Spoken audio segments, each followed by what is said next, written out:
My earphones. I can't help you. I'm already starting the show. The views and events expressed here are totally whacked and are not necessarily the views of anyone. Choose your destiny.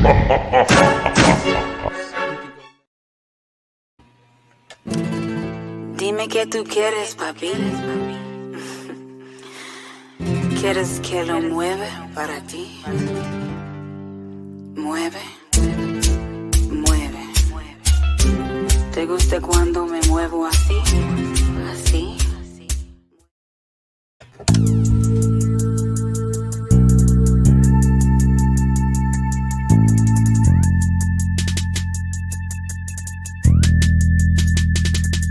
Thank you, God, for this day. We have lived everything in our life, our health, our family, the guidance you have given us, allow us guidance to the path of righteousness. Amen. Really, I'ma get that bitch. Revenge is a dish best served cold. She took my son, now my soul is cold. He took my daddy, now my soul is old.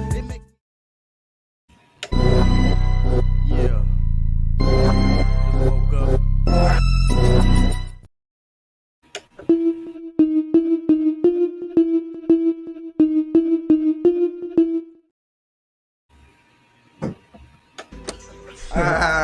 Yeah, man. That's hot shit right there, man. So what we gonna do? We gonna dub? King Chaka ENT. Y'all can check out the music on Spotify, Apple, and other services.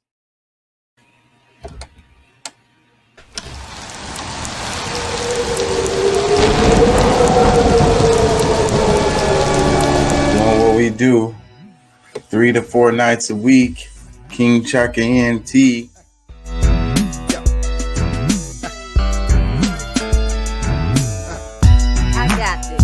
From the She back starts seat. shooting. That dude was like, ow. What was that? Outside the car, That nigga deputies' got body popped. cameras capturing the bullets flying through the air. We got shots fired couldn't up have been here. a straight We need shot. It had backup to be- immediately. Start Are you- EMS. Start EMS. What We got a the fuck? civilian. We got a civilian hit. The deputy. Looks like we got us another hit.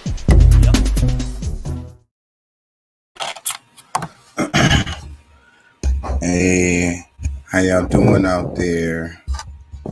How y'all feel? Remember, an educated public cannot be controlled. Learn to be active. The views and events expressed here are totally whacked and are not necessarily the views of anyone. Mental waterboarding. What a strange title, right? Very strange title. Let me try to explain why I do this show. Like, I feel compelled to do this. It's like it's really popular to do podcast shows right now. Like, it's the thing, and they're just making money off of people. I figured out the game. But I was thinking about doing something like this for a long time, years. Long before it was popular to do podcasts. But there's a reason why I do this. Like I say, I feel compelled. I feel compelled to do it. And it gives me a little bit of a satisfaction. It gives me a little bit of feeling like I'm trying to. It's only a smidgen of it, though. It doesn't really help with the frustration. The frustration that I have is the horror of the thought that things are just going to continue with the status quo, and things are going to just keep on going down the road that it has been going down for a long time, and things are just going to continue to pretty much more or less be the same. And I'm very afraid of that, as far as not even related to my life, because I've already suffered. I've already spent my time suffering. I'm concerned for everybody else. You know, it's really painful. Like, it's like pins and needles poking me all the time, because I can see these things that it seems like others can't. And it really, really, like, I feel compelled. Like I say, I feel compelled to do this. And I wanted to say, you know, I think that when you do the things that you feel compelled to do, then you're falling more like in balance in nature. And that's what gives you some of that, you know, that we were talking about self-medicating in the other show. And it's like, this is what we have to do to keep from having to self-medicate. We have to do those things that we feel compelled to do, you know. It doesn't matter who else is doing it or how well they're doing it or what they are accomplishing. It's what you feel compelled to do, because you know that you can have an impact in a certain area, a certain thing you can do that can make a difference, or at least a little bit of a difference, then hopefully pushes the tide a bit. That's the struggle. So that's the reason why I do this show. So I almost didn't do a show today. I'm going out for like 3-4 hours of sleep, and I worked all day, and I'm really exhausted. So I was fighting with, even doing this today. But then I saw these comments underneath the video about the strike. I'm gonna try to pull this up. Give me a second. The railroad strike. So, and that's where I got the title from. So instead of a monologue, I want to read this comment that this person wrote. And it goes like this. It says, "We have been fighting for over 3 years for a fair contract. We didn't pick December 2022 3 years ago. We've been fighting to settle this for that long, and suffering, missing our husbands and fathers, getting no time off with their families and no pay raise, and worsening conditions this whole time. Right as soon as negotiations started in February 2022, BNSF removed 74 days off per year.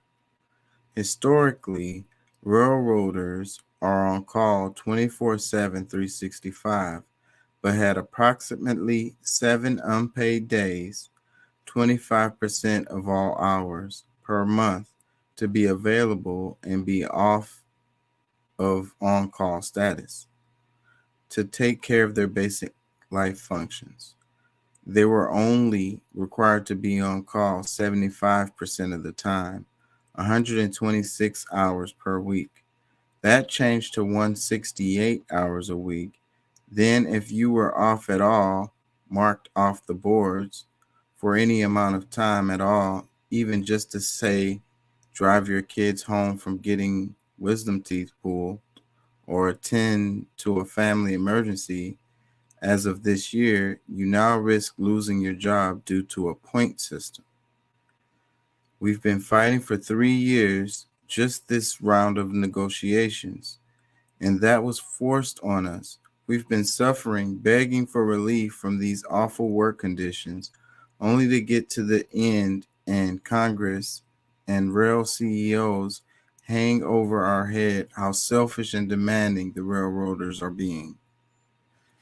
As a railroad wife of almost 15 years, it has been a nightmare. It feels like we can't wake from. To know now our husbands have to quit their job to see their family or get fired. It feels like we have been drowning all year and finally about to get all the way under. It feels like mental waterboarding, what we are going through.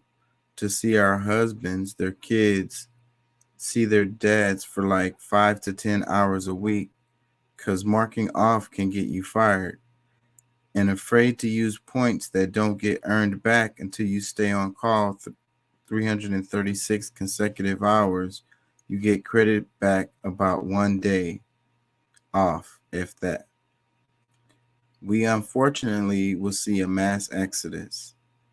Inside information: the back pay checks are supposed to hit January 11.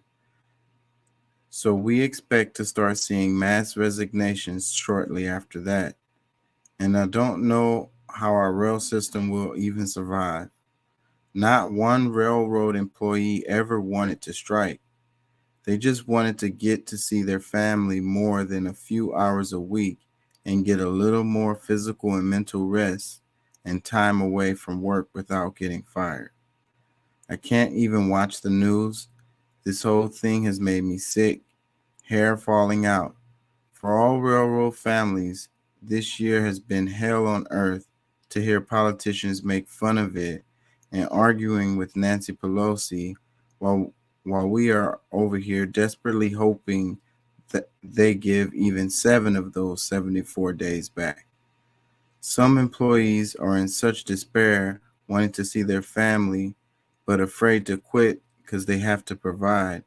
Some have regular mental breakdowns due to nonstop irregular calls to work at all hours and no recourse to say they're too exhausted to go. Exhausted and mentally depleted and still have to report to work mid-mental breakdown because the cost of marking off is too great. So this comment is fantastic. It was underneath one of the videos. Which video is this? So I can see it. I can't pull it up on the screen I'm on. But this is why I do the show. This is why I do it right here, you know. Hopefully giving this lady a voice, you know. Hopefully someone can hear her story and really understand what's going on out here, you know. And my thing is, it's even bigger than just her story and just the railroad story, because this is the story of the workers. This is the workers' story and how they're being squeezed. They're getting squeezed just so they can get more freaking dividends for their stockholders, just so they can do more stock buybacks. The part where she said, let me see if I can find it here. The part where she said, it's like mental waterboarding. That's where I got the name of the show from. So it's like a torture. It's a mental torture that they're putting us through as workers, you know, and we're suffering. We're really suffering. Hold on, let me see if I can find it. To see our husbands and kids and dads for 5-10 days a week. Let me see. I cannot find it. It's such a long damn thing right here. I kind of want to read it again.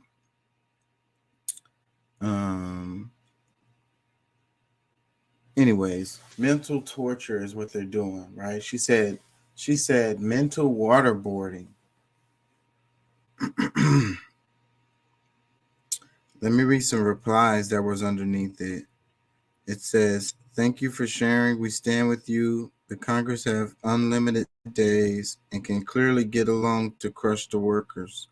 One of the Congress said on the floor that rail workers can't eat their cake and have it too. F them. I think the rail workers would save the working class by doing this. They have so much power as skilled workers and making the billionaires so much. They don't care when others strike, but the railway workers and truckers could bring the oligarchs to their knees. I wish the two trades would come together. Thank you and your family for all the sacrifice. The working class stands with you on whatever you decide. Another comment, it says, someone said the workers work for the economy, but the economy doesn't work for the workers. Anyways, like I said, this is why I do this show. This is why I do it. Or do it, nigga. You know, it's important, you know, for people to be touched, but it's also like it gives me purpose, if you will. You know, it makes me feel like I'm accomplishing something. If I reach in just one person, like I don't care about how many views the show gets, you know, if I can get through to some people, if I can impact their perspective, if I can get them to just, you know, look at the data for a second or just rethink what they've, or to just be able to question what they're being told, you know, just for a second. If I can do that, I feel like I'm accomplishing something.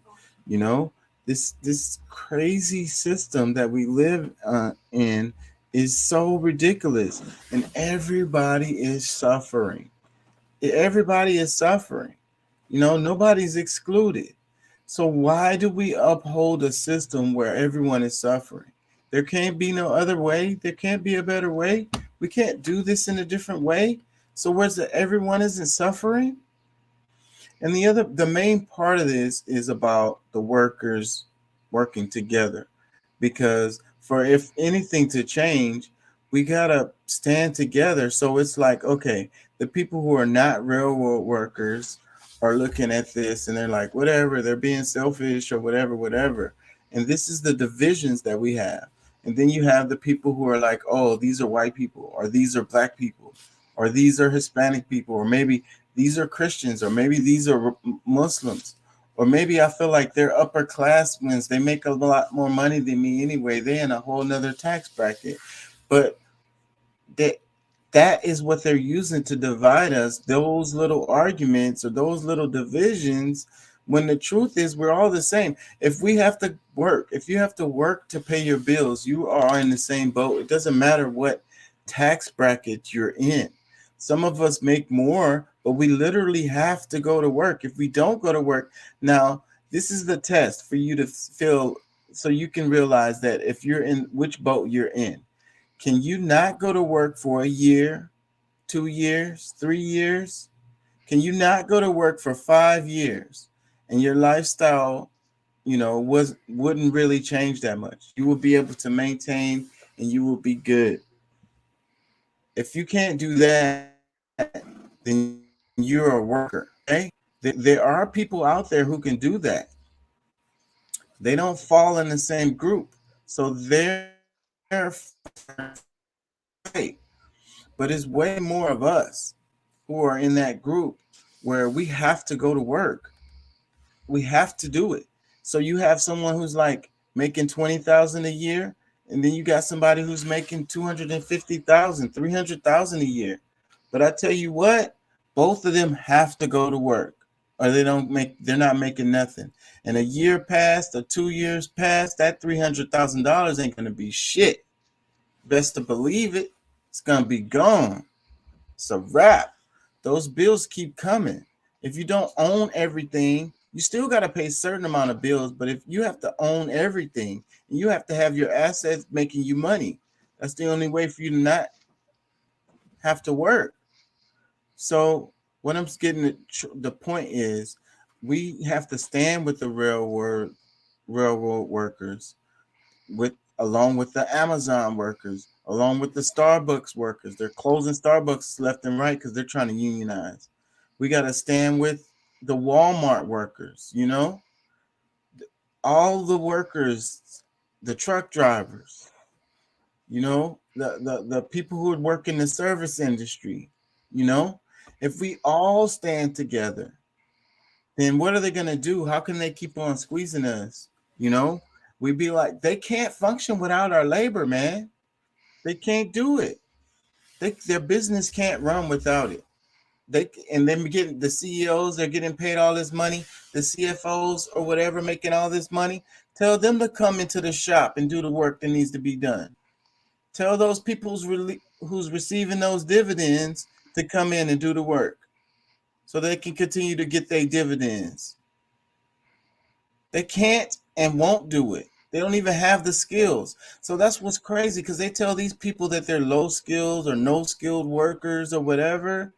And that's bullshit. I don't give a damn. If you go to McDonald's and that particular McDonald's is efficient, the line is moving, the food is coming out, your orders are correct, these are skills. And I bet you most of those people that's in the line ordering the McDonald's couldn't go in there and do that shit. And they look down on these people and say that, oh, they don't have no skills. Anybody can do this, whatever. Get your ass up and get up in there and try to do the exact same thing that they're doing. I guarantee you, most of y'all will not be able to do it. It's a skill.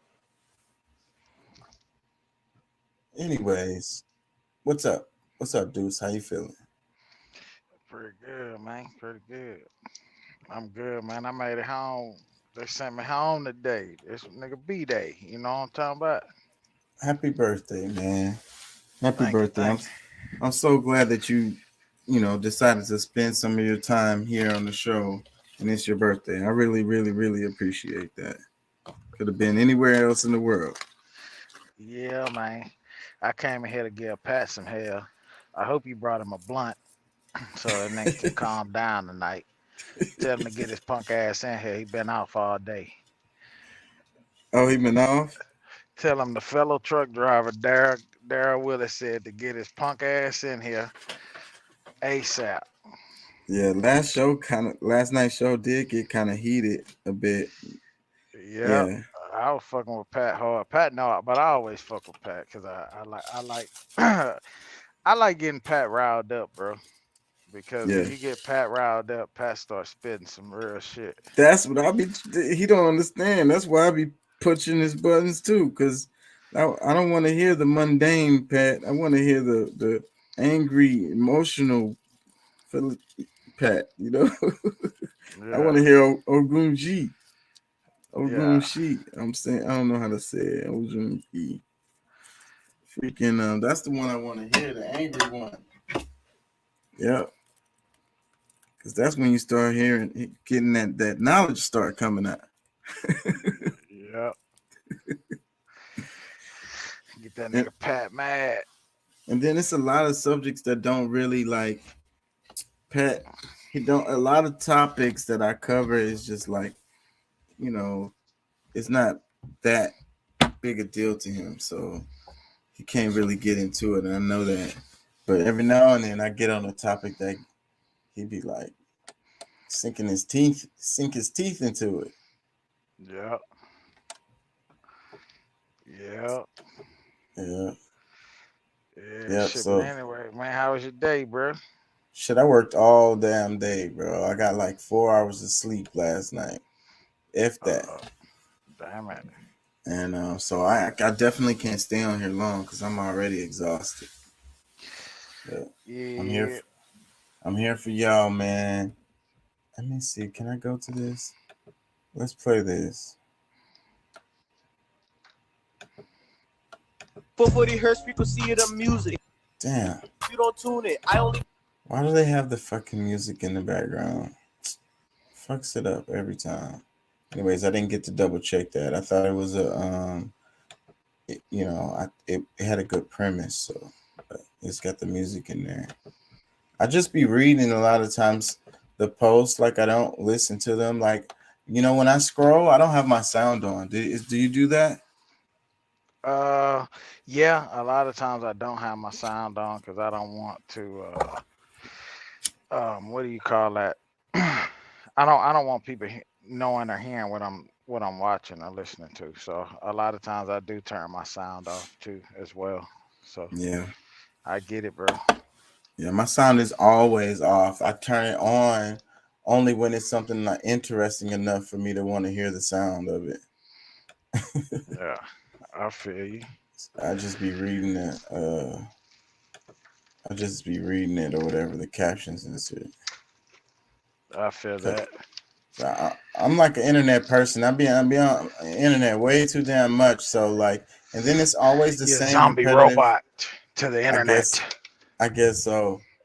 But everything is so repetitive that, you know, I already saw that like 5 times already or whatever it is. You know what I mean? Like, I don't need to hear it. I already seen it 5 times in the last 20 minutes or whatever. Hell yeah. I feel that.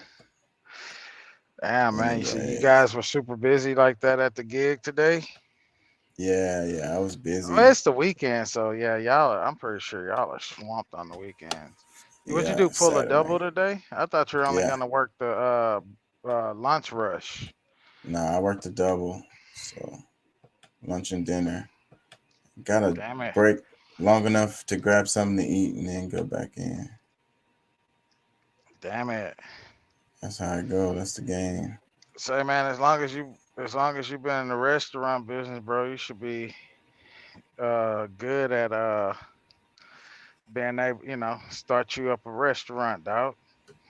Man, back in the days, I used to want a restaurant, and it's just That's a like lot back of in the work. days. Yeah, back in the days, I used to want a studio. I took some audio recording classes, and the teacher, the professor, he was building a studio at the time, and he said, "Don't don't build a studio. It's the worst idea you could come up with."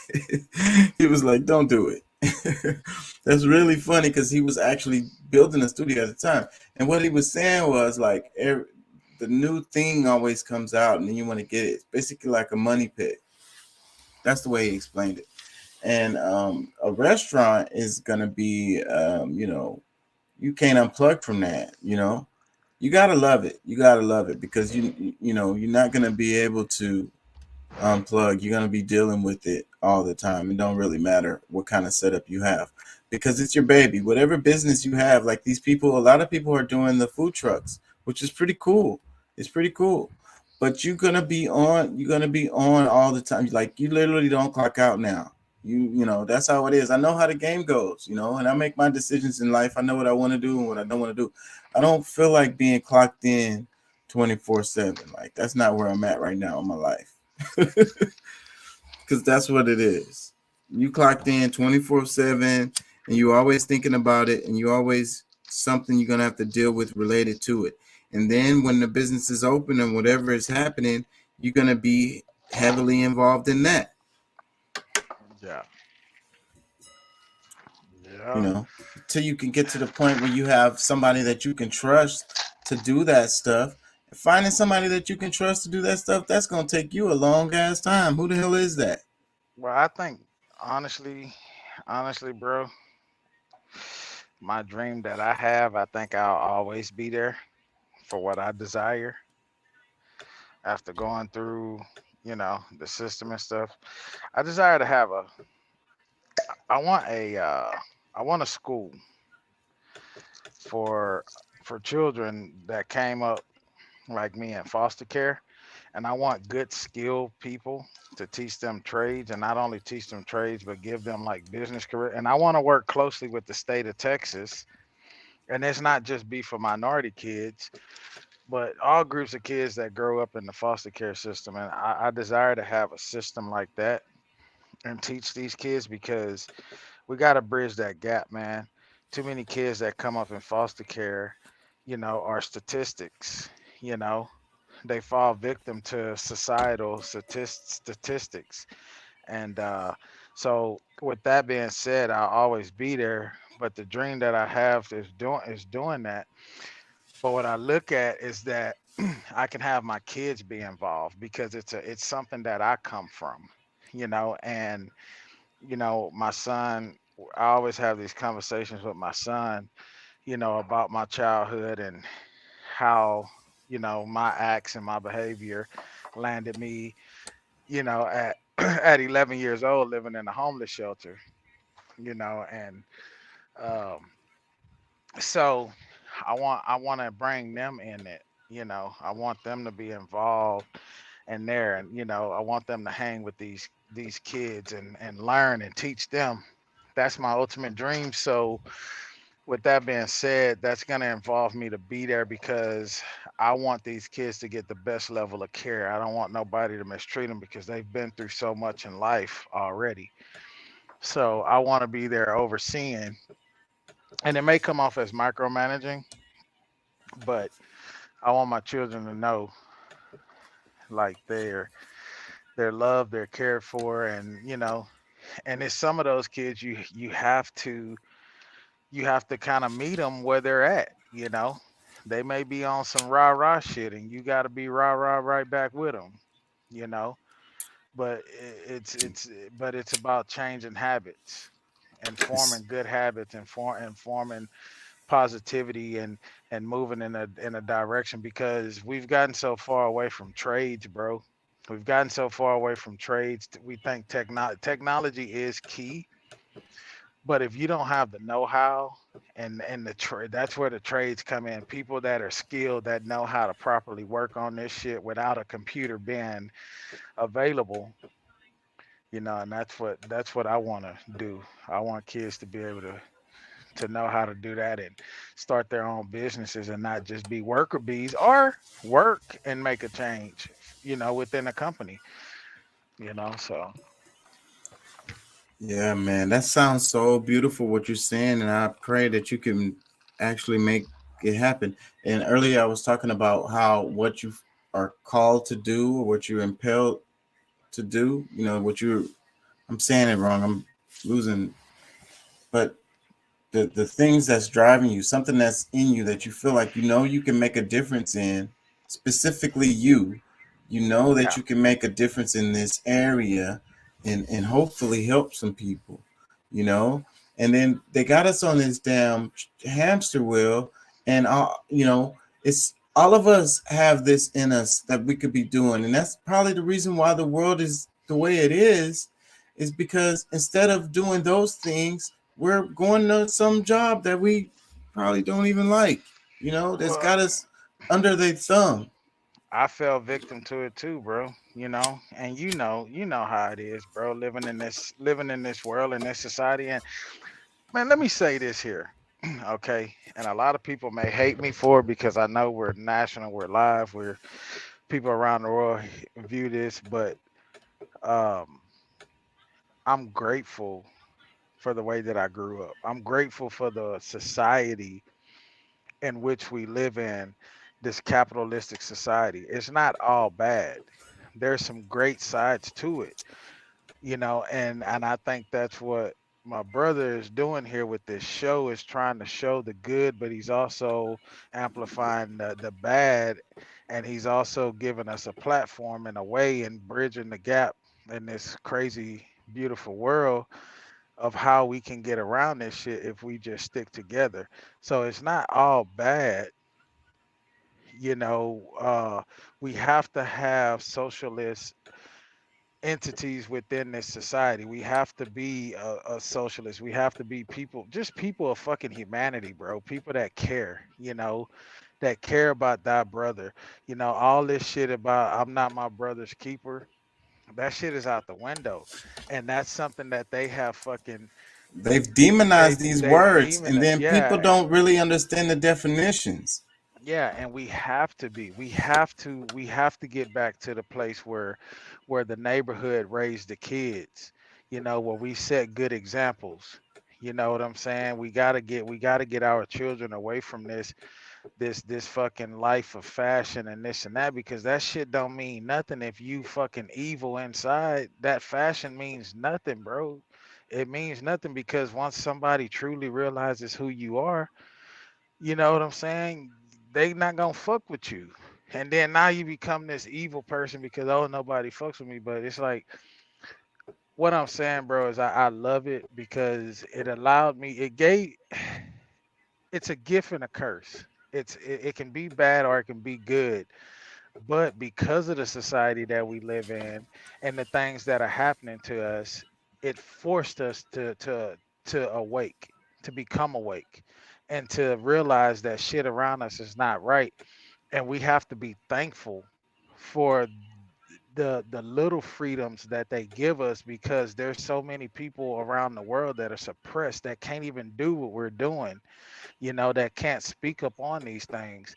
You know what I'm saying? And we have to be there, and that's what I tell people, like, fuck this whole black and white type of shit, because there's white people around the world. They're just from other continents or other parts of the world, but they're oppressed, you know. Their voices are being suppressed, they can't speak freely, they don't have a voice, and we have to fight for those people too, just as well as we fight for the people in our own society, and but we at the same time we also have to be thankful for how we've grown up, and thankful for the country that we're in, because there's so many people, bro, that can't even speak. There's so many people in China that want to speak, but they know if they speak, they're dead, they're done, they're over, you know. So we have to be thankful for that. And I'm not saying, oh, kiss their ass. Nah, talk your shit. You know what I'm saying? But yeah, I just want to say that. Man, I'm feeling you. I'm feeling you, man. Freaking working together is that's what I'm talking about here, because we were talking about the railroad strikers, and then people feeling like it's not my problem or whatever. They already make a bunch of money. You know, they're in a whole nother tax bracket or whatever, and yeah, I'm talking about the people that's not standing with them. So it's like this is the divisions, and if we stand together as workers. We had to fight to get the 5-day work week. We had to fight to get the 40-hour work week. We had to fight to get the weekends off. We had to fight to get holidays and shit off, And in other countries, they have mandatory sick time that they have to give you and shit. Like, it's really crazy. So, but the damn corporations control the media completely, and then the politicians are just talking heads for the damn corporations, and the corporations just don't want to pay. That's it. It's like, and then but we end up talking about, I don't know, socialism, communism. We start talking about transgender rights or something like that, or we start talking about reparations or race relations or something like that, and these are endless ass conversations. Meanwhile, the same shit is going on. We're all getting screwed. All of the workers are getting screwed, and they're squeezing us even more and more and more. While we're arguing over this freaking, I'm not saying these topics or subjects aren't important. I'm saying that we have a fight together. We all have something in common, and really we have more in common than we are different.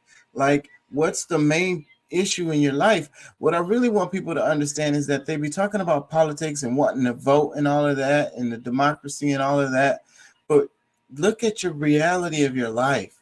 What has the most impact over your life? It's your employer. It's your job. You know what I'm saying? Where do you shop? Where do you buy your stuff from? The corporations. Who do you get your utilities from? The corporations. It's not the politicians who's ruling your life. It's the corporations. When you're trying to get somebody on the phone, when you have a problem with your bill or your service or something like that, and you get some guy in India who can barely speak English without a thick accent, you can't even understand them, and you're trying to deal with some really serious stuff in your life. These are the corporations, and this is what they're doing. It's not the politicians. Bro, that's the same thing I was saying about Verizon, dude. Like, we have had Verizon for years as a cell phone carrier, and used to be every time you call Verizon, and this is no shot against nobody. I hope people don't take this disrespectfully, but you always got somebody that spoke very well. Let me say that spoke very well. You could understand them, and it's like fast forward after COVID. If you get somebody on the fucking phone with them, it's somebody from, like, bro, it's from like a national call center, and those people need to work too. They have a skill that they offer, that they bring to the table, but it's like, their dialect or how they speak is so much different from ours here, and it's like you can barely understand them. It's to the point, like, bro, like, I've literally talked to somebody and told them and was trying to get something taken off of my bill, and actually had something added to my bill that caused my cellular bill to be even more than what it should have been. And I had to call back, and I just, like, I probably sound real racist or rude, and I'm just like, look, can I get somebody that speaks proper English, that understands my tone? I understand them, because this can't happen again.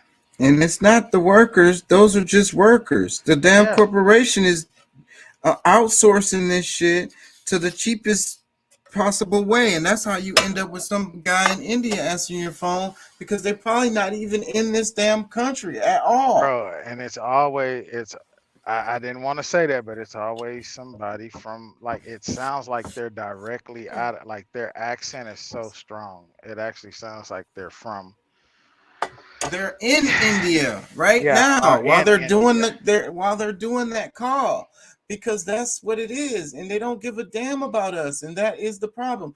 And like you say, getting somebody on the phone is freaking impossible. Everything now they say go to the website, and even when you go to the phone call, it'll give you the website, and the website might give you the damn phone number, and you're just going in a fucking loop, and you're not fucking ever getting through to nobody for them to help, because they give you all of these options. They're saying pick one or pick two, pick three, pick four, whatever. It's like, this isn't the stuff that I need them. None of these options are working for me. Yeah, and Verizon never been that way, bro. Like I've been with Verizon since like 20. I think we signed over Verizon back in 2011, 2012. No, it was like 2010. We left Sprint and went to Verizon. Verizon has never been that way, bro. But now, since COVID, I guess the shortage of workers, or they must have lost a lot of money It's doing. the I don't see where they squeeze, lost. I don't see where they because lost money because so everybody, many. look at the Go ahead. government offices, bro. I went to go get a birth certificate recently, and it's still like it was with COVID. The way the lines are set up and the way it's just worse. It's way worse than it was. Like everything takes longer, and they're all like making you fill out extra forms. In the office that was dealing with the people to get the birth certificates, they was serving like one person in there at a time, and it was like 4 or 5 other of agents working in there, and they were just chopping it up and talking or whatever. They made us stand in line outside of the room. There's no seating. You have to stand in line, and then you don't even get to move forward until the person that's in front of you has filled out all of the forms, and they've decided to let them in the room, like, because the people just be in there sitting and just it's so retarded, man. It's so crazy. I don't know, man. I don't know, but Crazy. it kind of made more sense when COVID was going on, at the very least. Even though I was irritated as hell, I was like, okay, well, COVID is going on. This is the government. This is a government facility. They're trying to be as safe as they can or whatever. But everything is slowed the fuck down. So, but it's been how long has it been? And they're still doing it the same way. It's crazy. I think they're using that shit as an excuse, and it's a way for them to be less productive. If you ask me, like, bro, so many people think about the elderly folks that aren't used to this shit, that are used to going in and getting assistance and having someone to help them. And now they're having to, do all this shit on their own, bro. Like it's fucking ridiculous. It's like it's super ridiculous, dude. Like I can't get a counselor. I've been wanting to have a meeting with my counselor at school, but ever since COVID, the way you do the process is different. I used to be able to show up in the office. If he's busy, I wait or whatever, or just catch another counselor or something. You can't do that anymore. Absolutely not an option. You have to schedule the appointment online, and it's all of the dates are always blocked. And I know it's not people freaking having appointments on all of these damn days, man. And it's like a week later, 2 weeks later, or whatever, for you to be able to get an appointment scheduled at some whatever time slot that you can find, and that may not work with your schedule on what the hell you got going on, because that's what has been happening to me. I haven't been able to freaking make an appointment that I can make, because I end up not being able to make the appointment because it's at a bad time for me. Yeah. And then in the offices, it don't be nobody in the office. The doors locked, closed, empty, lights off. You know what I'm saying? Come on. They're working from home.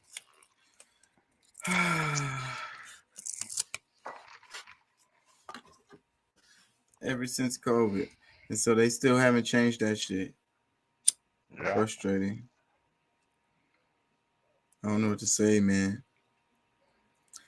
I have some stuff that I wanted to cover. Let me see if I can find some stuff. I'm thrown off right now, y'all. All emotional and shit. I should read that lady's comment again. Did you hear the comment that I read earlier? That it was on a video, one of my videos. Somebody wrote a comment. It was about the railroad strike, because that's what it was under. It was underneath the railroad strike comment video. Did you hear that part? I kind of want to read that comment again for everybody if they didn't catch it.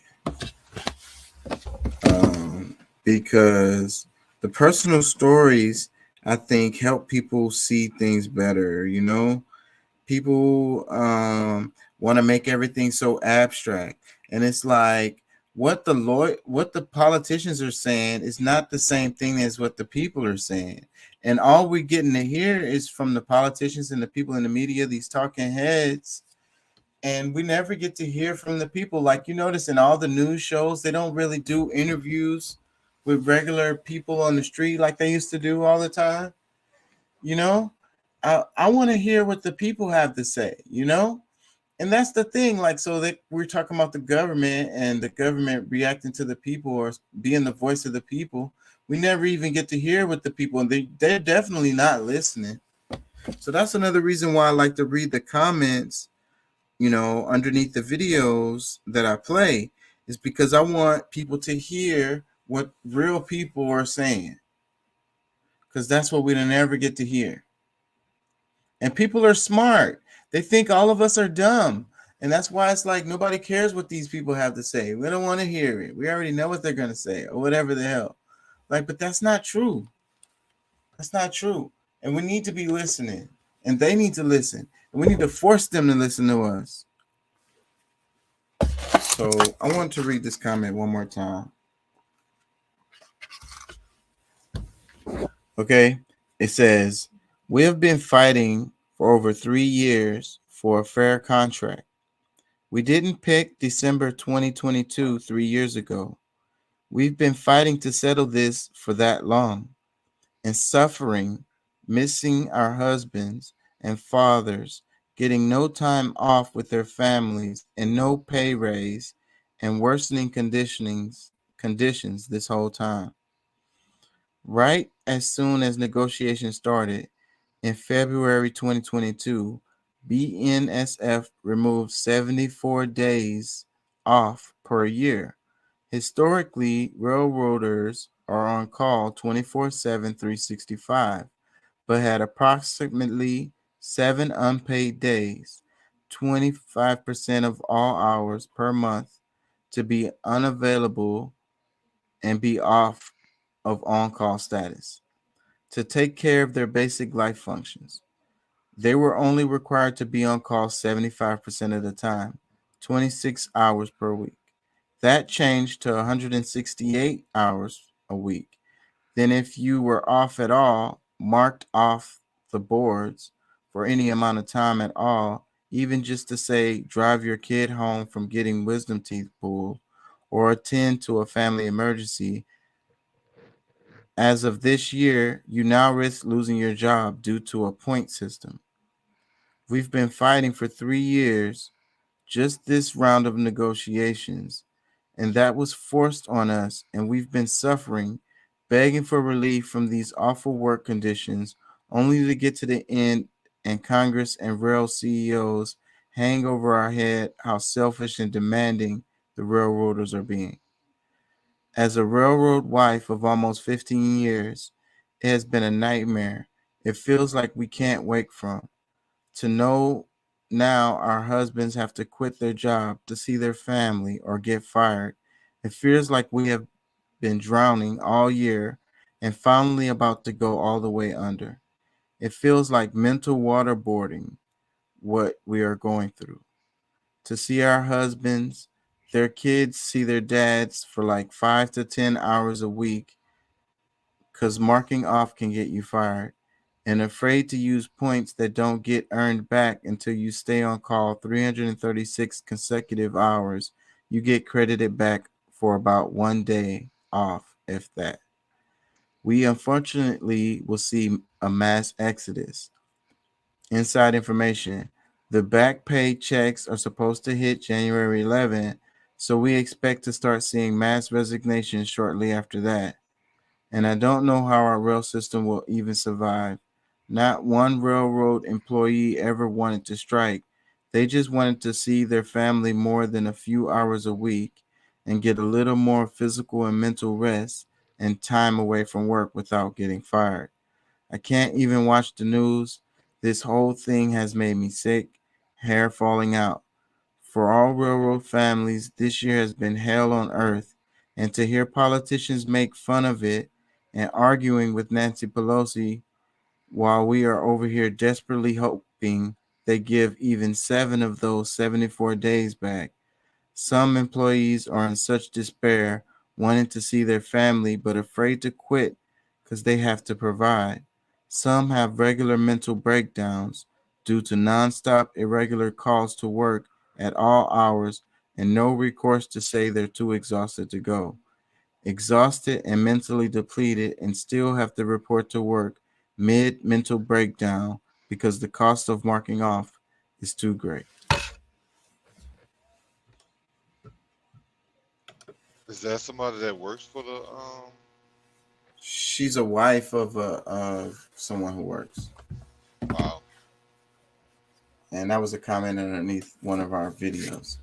Somebody's making comments and I'm missing them. Oh, that's a bunch of crap. Let's block them.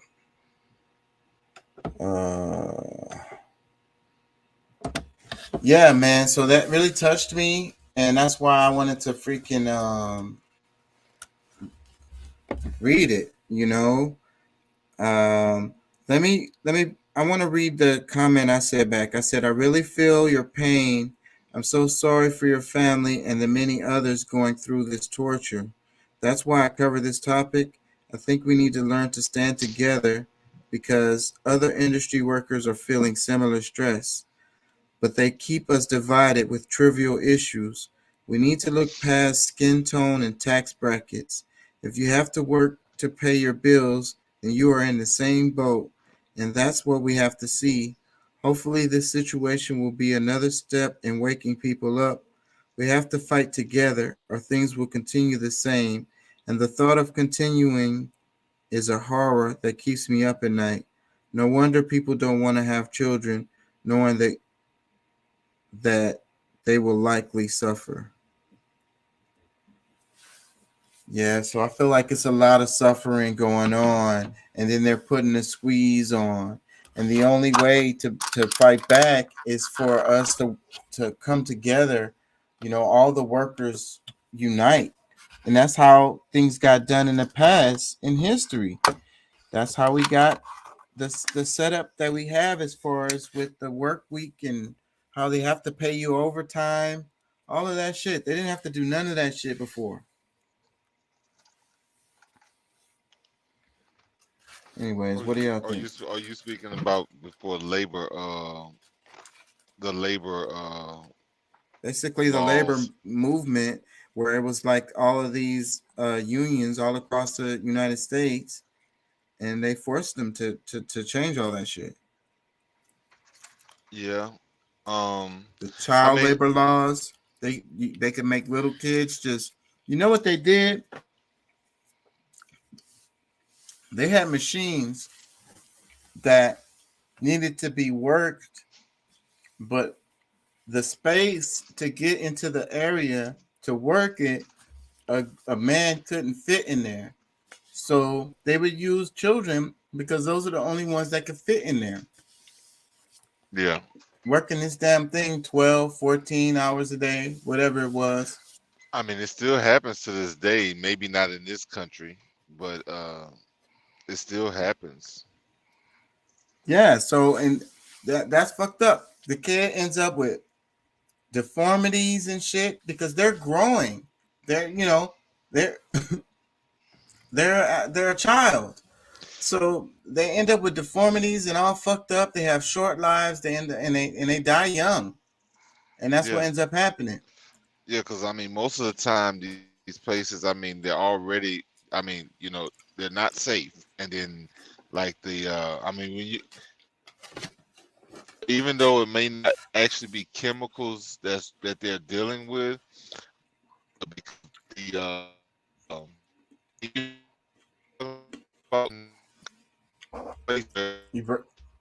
You breaking up. Oh man. There you go. I've been You having sound good now. issues. You sound good now. You sound good now. Keep going, brother. You sound good.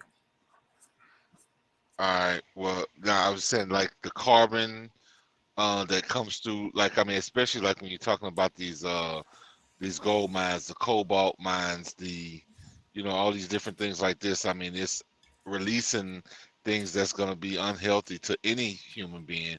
And then you think about a child who's developing, it's definitely going to affect them in a way that's not going to produce good results, So, I mean, either way, I mean, I think no matter where we are, like human rights should be across the board.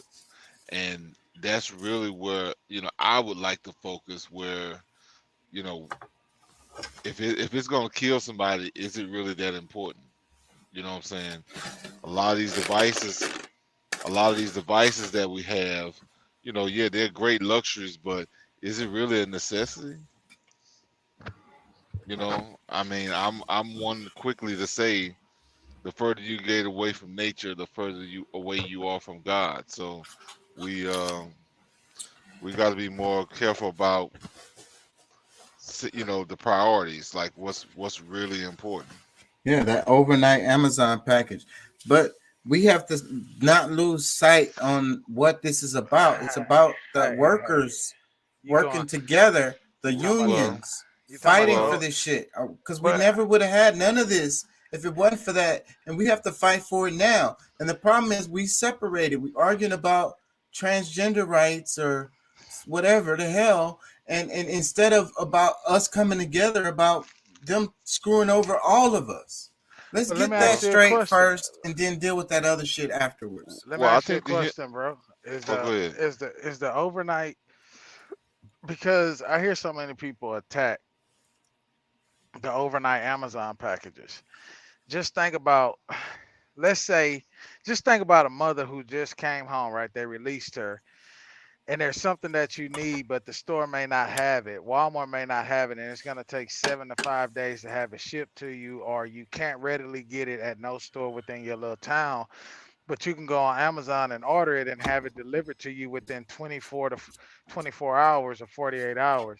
Or let's just say you need something. So as the world, here's the thing, and that's just going to my message that I was speaking earlier.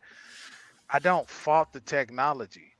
What I fault is how we as people fall subject to the technology, and we lose sight of ourselves. We lose sight of humanity. The shit is gonna evolve. The world is gonna evolve. Even back in the day when Christ walked the earth, things evolved. But look, we're losing the community. We're losing. The reason why people use the overnight package example is because this is how they sell you Babylon.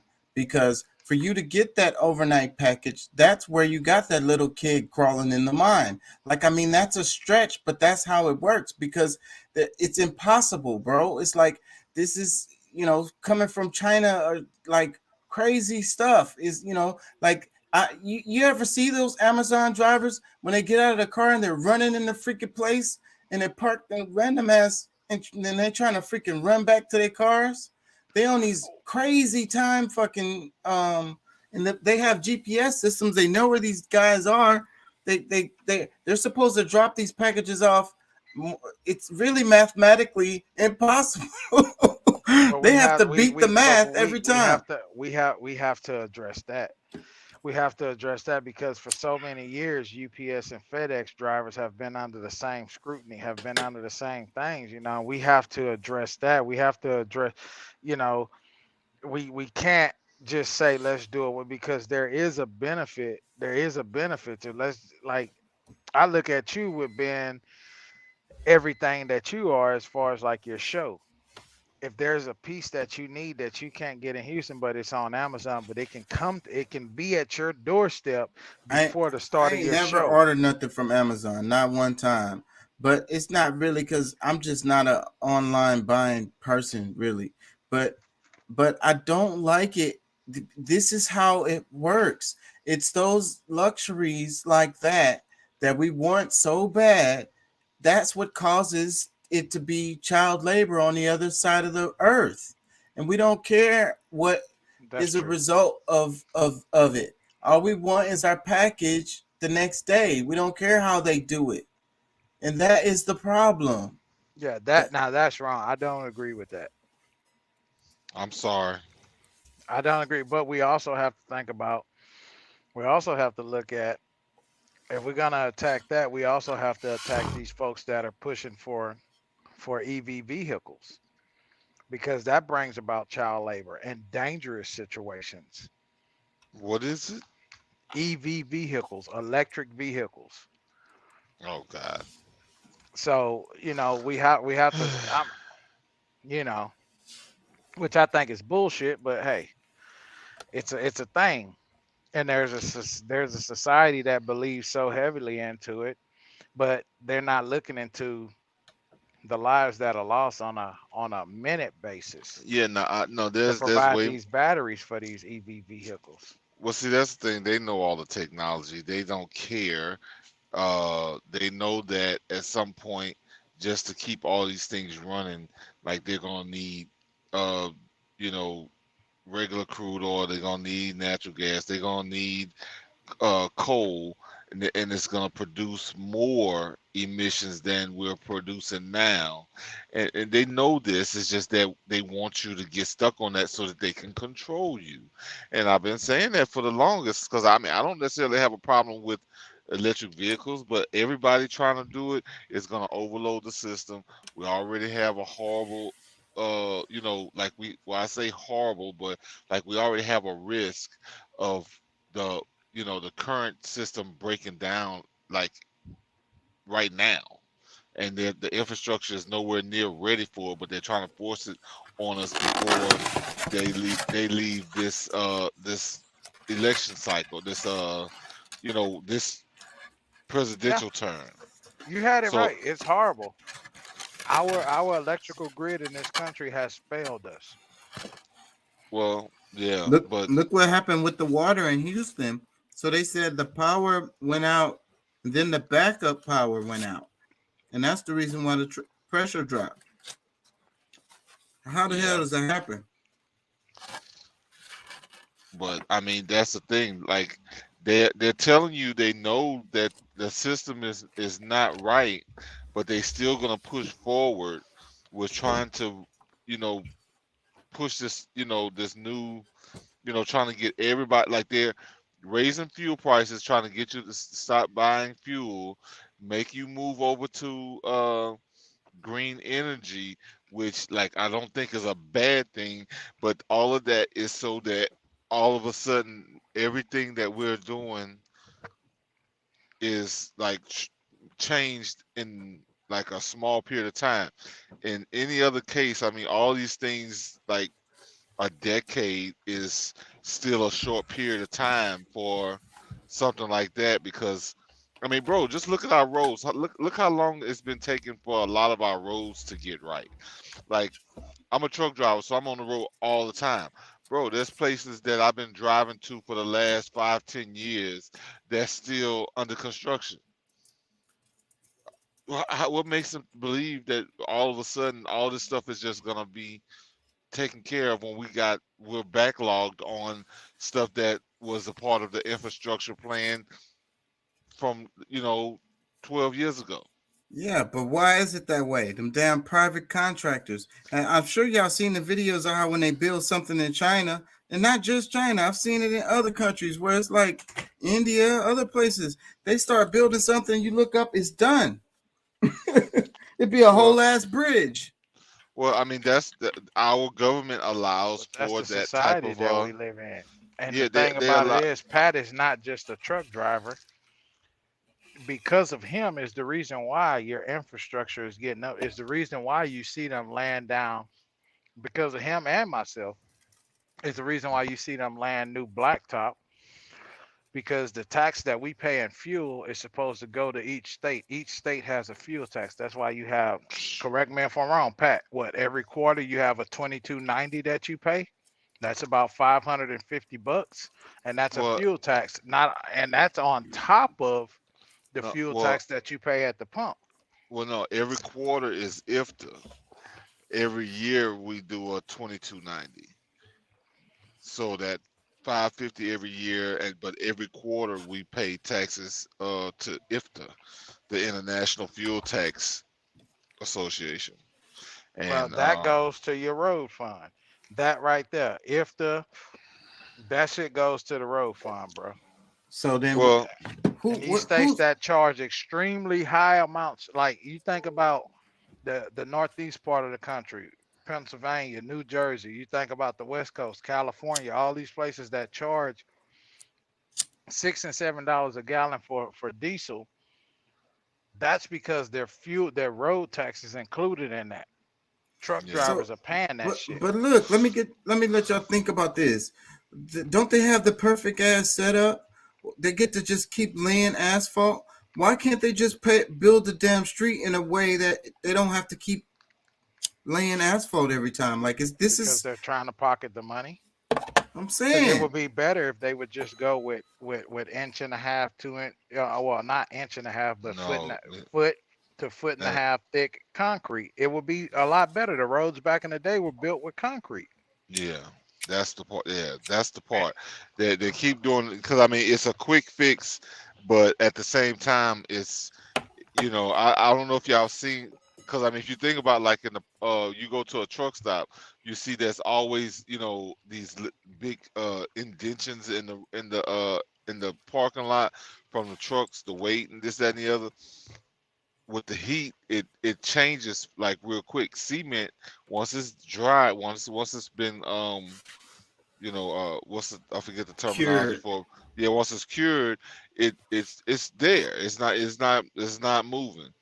But the asphalt does. So I mean that they're not really trying to, fix it, truly fix it. They're It's just a just, money train, and the freaking, like I say, the damn private contractors, people. Those are the ones who get those damn government contracts. It's not no coincidence that who the people who are probably laying that damn asphalt. You get what I'm saying? They yeah, just it's just money.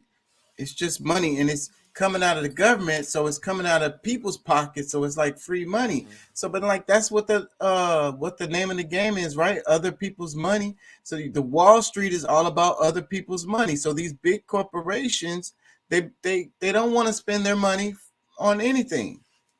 yeah. And so that's the Well, part where they talk about Walmart when they say basically the taxpayers subsidize Walmart employees because most of them have to be on food stamps and other kinds of assistance. And this is coming out of the tax system. So Walmart is not willing to pay their employees enough. They're subsidizing their pay with the government. Just one of the ways. yeah, I think the contracts that are made between the contractor and the subcontractors are not stiff enough, because if you give them a time limit, and it's like and also, depending on the size of their company, they can only take on so many projects, because that's what I've noticed have happened a lot of times is, like, these companies take on these contracts. They'll hurry up and try to start so that nobody else can get it.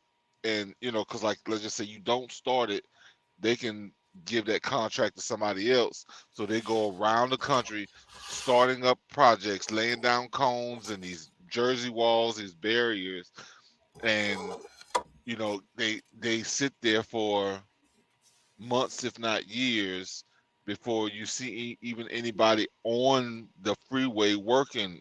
Because, like, there's times, like, you drive through these places, nobody is out there, but there's jersey walls, there's cones, there's these barrels, and it's just, they're just holding up space so that they can secure the contract for themselves, regardless if it takes them 5, 10, 15, 20 years. They don't care.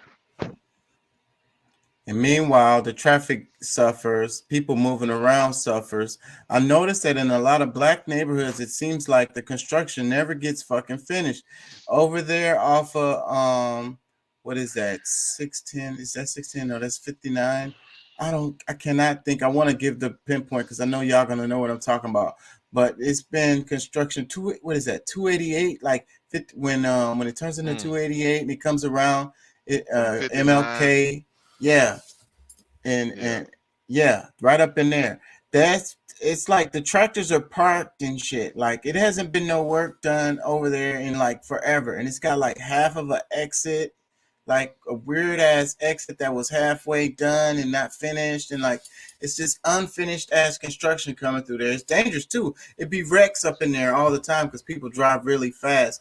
Because you still got all those temporary barriers, the ones they put up, the little concrete ones, just supposed to be for during construction. But that's just been like that for years, man. Yeah. And they're not trying to do anything to improve that. And like that's really because I heard you saying earlier, before I could actually get on, I'm hearing you saying, well, maybe I don't know. I know I heard you saying that, a lot of this stuff is because of the corporations. Well, the corporations does have a lot to do with it, but it's also the government, the people who are making laws and allowing corporations to get away with the things that they get away with. So, but it's because of the corporations, though. Their pressure, their campaign funds, their fucking, a lot of times they're the ones who's writing the legislation, handing it right over to them. That's true, but at the same time, so the politicians are just talking heads. They're talking heads for the corporations. That's what I'm saying. Yeah, but they're more than just talking heads. These are people who actually have the power to tell them something different, but because of their greed, because it's greed on both sides.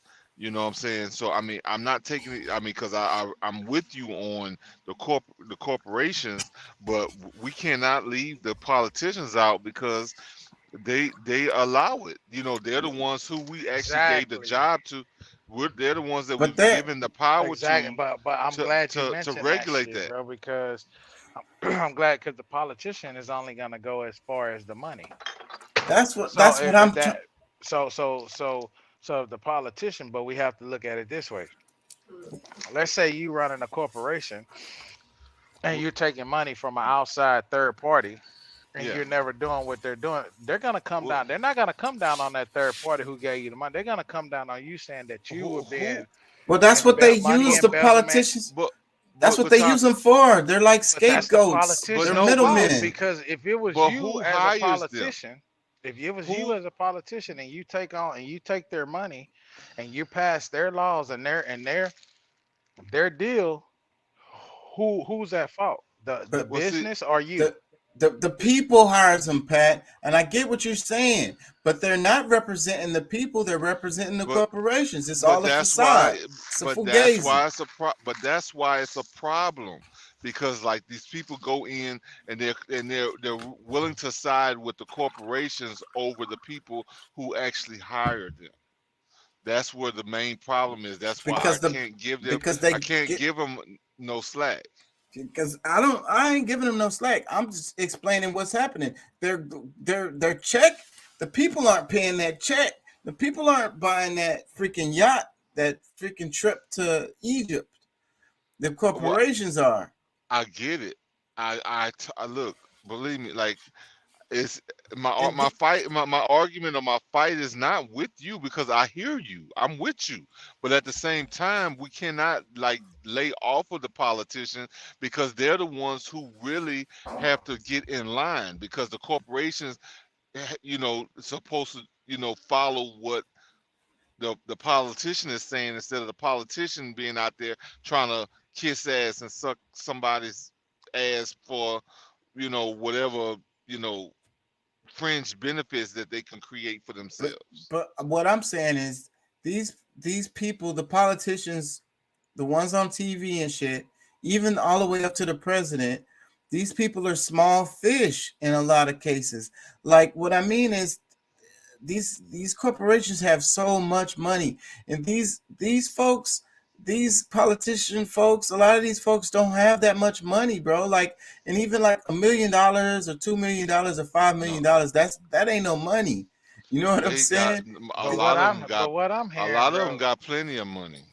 what I'm hearing is you like it's just like a crooked cop taking money from fucking El Chapo. That's what I'm hearing from you. Like, how do we not fault the politician? We voted them based off of what they put out there and their values that they put out there. They So the we ones that can't really promise blame us. the people. Yeah, they promise us, but we're sitting here saying that it's the corporation. No, the corporation is doing exactly what they're doing. If I'm a big time dope dealer and I want to get dope across the borders from Mexico to US to the US, I'm paying these politicians. So you're gonna say it's my fault? Fuck no, it ain't my But fault. I'm but You doing my paying job. I'm and doing and, what I I'm supposed to do. you paying and El I think Chapo, and you paying those crooked cops, and you paying the FBI No, and what I'm saying everybody is El else too. Chapo. I'm saying El Chapo is paying the crooked border patrol agents, paying the cops, and what paying the feds. How look is that the fault of me as a corporation? I'm a dope dealer. How is That's that my fault? I That's not get my you. fault. So That's the that's the fault of reason. your politician that couldn't be a man and say, or couldn't be a woman and say, you know what? I know I don't have this money, but I want to stand for my people. They went the easy route and took money from a corporation. And So that's not the but corporation that's fault, bro. called corruption. And you're yes. right, they're supposed to be the ones that are the check, because of course the corporation is going to look out for what Well, its best interest is and try to make the most money. That's the just reason why we need to have something to balance it out, but look, it's not uh, working in that way. imagine this, say, bro, like, cause I mean, if we really talking about a utopia, if we actually had, put people in office that's going to work for us, we would never have to complain. Like, we wouldn't have to worry about any of our citizens complaining about foreigners coming because we're utilizing the dollars that's actually coming in. We can, like, we have work hand over foot, you know, like, we don't have to worry about people. Like, people gonna always want to come here and, be a part of America, even though a lot of people still do. But I mean, because of the things, like, bro, like, it's the politicians over, because I mean, the corporations still, like, yes, they're overreaching, but it's being allowed by our politicians, the ones that we have hired. And you got to think about this, man. Like, we got people that's come together, put themselves together as a group or many groups, and went to the Capitol to harm people because of that very type of system that's going on. And we sit there and we coax and, lead on, tell these politicians, oh yeah, we got to do something about those people, when these people are doing something that's trying to change something for us all over.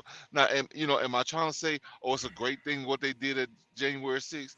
No, I'm not. But at the same time, like, there's people in this country who actually have been seeing this problem, and to the point to where they're organizing to say, all right, you know what, because of the ignorance or the oversight of the rest of the citizens, and we can actually see where our problem is, and they're trying to do what they can with the little few hands that they have. And they're demonized, they're put in jail, and this, that, and the other, when we're allowed corruption from certain people. Like, we actually sit back and pretty much expect them I'm to saying screw us. that's a whole misdirection. The more I'm into politics, that's what I'm saying. It's a whole misdirection, because the anger, the we should be at the corporations. Those are No, the it's ones that at needs to be checked. Look at Balenciaga. but who's supposed to check them? Dog, Us, like, the hey, people. that's No. We just have like to that's do just it. like the video that came out about Mm, Balenciaga with the child pornography. yes. Okay, they are a corporation.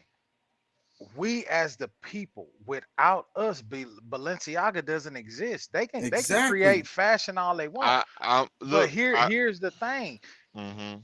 We have to like dog, we have to hold them, we have to hold these people accountable. These people that allow But this how do we brand to hold? continue to be what I'm going But against what Chaka is saying. We have to hold the corporations.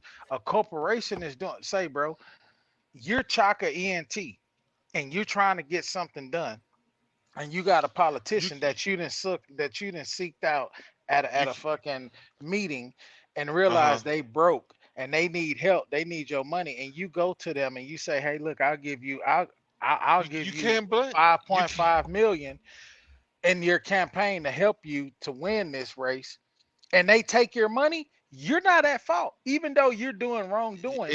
It's so, exactly. them, but it's y'all You not, their can't. You integrity, can't it's blame. their You can't integrity, blame the Chaka. but Yeah, y'all you not can't. get, y'all not getting what I'm saying. I'm You're not saying getting that what we're saying that's I'm either. looking at it from Because you can't blame the the law corporation standpoint. for them trying to grow and build, but when when you're doing it at the expense of the people, when you got a people who've hired you and given you a fair salary for the job, and then you double cross them with making another deal with somebody, just so that you can benefit yourself.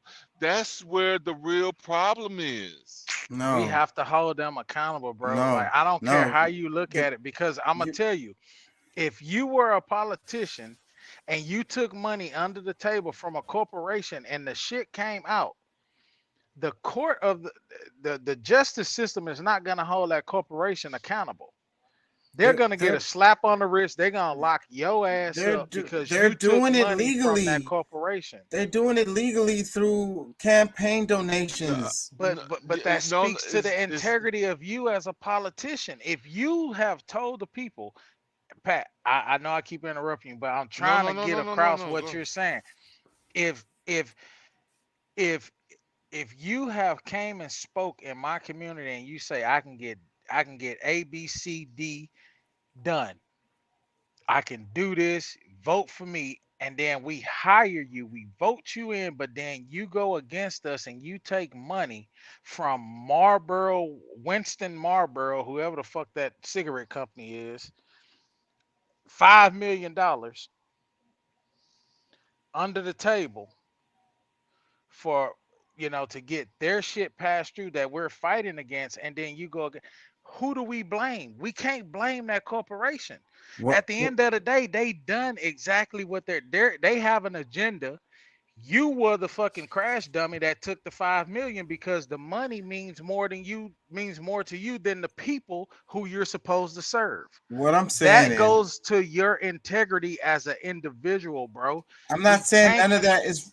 I'm not disagreeing with none of that. But what I'm saying is that is beside the point because we, the people, can't. It's not the voting. Trying to worry about who's in office is not fixing the problem. That's our freaking tit. That's our bottle that they're feeding us. That just keeps us on this, on being But see, But breastfed. But people listen, still go but out and right. vote listen. because they're optimistic that their Let, vote is gonna count. And let that's me it's a hear. hope and a dream. It's Let, freaking what all right. was Obama's thing? Hope for change or whatever the hell. Hey, That's now you treading lightly. Don't get Pat started on Obama. You ain't bring that nigga a blunt tonight. Chill out. but but Listen. look, listen, y'all. I want you to understand the corporations, Balenciaga, on that fucking bullshit. Is the government? What the hell are they gonna do to rein in Balenciaga so that they aren't on this satanic ass shit? Our They government can they stop it, they Chaka. they they Our they government, the they're powers that be, can they stop can't even all of fix this the shit. streets. We was just talking about the damn freeways. But it doesn't Look, matter. But what you saying, they can Chaka, stop. If listen. they stop, if You, they stop Kanye West, if they stop Kyrie Irving, if they yeah, they can killed stop who they Prince, if they want to. killed Michael They can Jackson, if stop they who they killed, want to. they can stop it, bro. Listen They to what don't I'm. care. Y'all ain't let me get to No, it. yeah, We let have them let them if say it. we if we could kill Balenciaga, we could kill that brand. How we could do it? Do you Nobody buy buying from none. Balenciaga? Do you buy I Balenciaga now? I don't. I don't. But Okay, so you have no control. me as an individual, I don't. Kim And that's the Kardashian has control because she wears Balenciaga and she models for them motherfuckers. She can y'all, stop. y'all not She's hearing a me. public I figure. want y'all to think I'm listening. different. I'm all right. It's Let's stop. it Deuce, we're, let him finish. the name of the show today is mental waterboarding, and it was because of the comment that the lady said underneath the train strike, the railroaders strike. Yeah, I heard Okay, that. and then the point of it, the reason why it struck me is related to the unions, the workers unions, and them coming together. And this is multiple railroad companies, and they organize to the point where they can be like, boom, ain't none of us going to work, and it'll basically shut down the whole damn country, right? So that's them getting together, that's organizing. That's not that's not an easy thing to do. That's not a small thing. That's a great accomplishment to get to the point where Joe Biden got to sign some legislation to make it not make him not be able to do it. You get what I'm saying? That's the power of the people, and that's what I'm trying to get y'all to understand. That's If the you're power thinking, of them. That's the power of them people because it's totally different in my industry, bro. It's an it, essential. and No, that's what we listen. have to stop thinking like. We have to think Mm, cross industries. All of the workers' No, flights are the truck same. drivers. No, no, no, no, no, no. Let me tell you something. Because 'cause truck drivers say, look here, bro. I've been in this industry a long time, and me and Pat can strike. But that third truck driver gonna say, look here, man. I don't want them high costs passed down to my family. We don't have no togetherness in this industry, bro. And that's why the because truck drivers continue to get fucked. That's why because we company drivers. continue to have Yeah, the company drivers exactly, going bro. a lot of them will continue going, but the And ones then who there's get a affected RICO right Act. directly, the ones that get affected directly, you know, we willing to do the job to try to get everything right because it's very important to us to make sure it gets right. For the average truck driver, like it's just like, look, I'm gonna get paid anyway. I don't care what y'all talking about, and I'm gonna go home to my family. But And here's but another thing, bro. As a truck driver, if you strike, it's on the books. That shit falls under a RICO Act conviction. If you strike, you're considered a terrorist as a truck driver. You're getting slapped with the highest punishment in the United States automatically. And do you realize most truck drivers do not have the money to fight that shit? You And y'all like are making my that is but that listen, and that's on the books. and but y'all are look. making my argument for me No, we're not because because the same. We're making the same argument because like nobody was ever against what you're saying, but you're saying that we only go after the corporations, which these people are billionaires, most of them already. Like the few dollars that any of us might spend, like you know, I. I don't spend money on those type of products, so I really don't. I can't boycott them. You know what I'm saying? I've never supported them to begin with. Us getting people that's especially in those positions that can afford it, they're probably already, so close to the or trying to be so close to these other people, it's not going to affect them. That's why we have to touch the people that we can affect. The people the that's supposed to represent us when they go to Washington D.C. Those are people that shoot. If it come down to it, like we need to muscle up and let them know that we'll put our foot in their ass. that's not the only way any change is going to happen is going to be from the grassroots, and it would have to be organized in Yes, between like y'all. If somehow y'all was able to get the truckers to get on the same boat and be like, but we're not but going to You no. let these got too people many But see, sellouts in did, this did you did, did industry, you did bro. you but no, did you just hear what he just said? Because see, if us as truck drivers go and strike, then we we can be in jail, we can get locked up. It's But but criminalized for but us the to strike. people but the people that my family members, my friends, and people who know what was we're going through, if they step up and say, "Hey, no, y'all need to make sure y'all take care of business for the truck," then we get shit done. But it's too much. Exactly. It's too much people that's only concerned about themselves. So, we don't really, you know what I'm saying? And I mean, I understand, like, and a lot of people, I understand that a lot of people don't understand.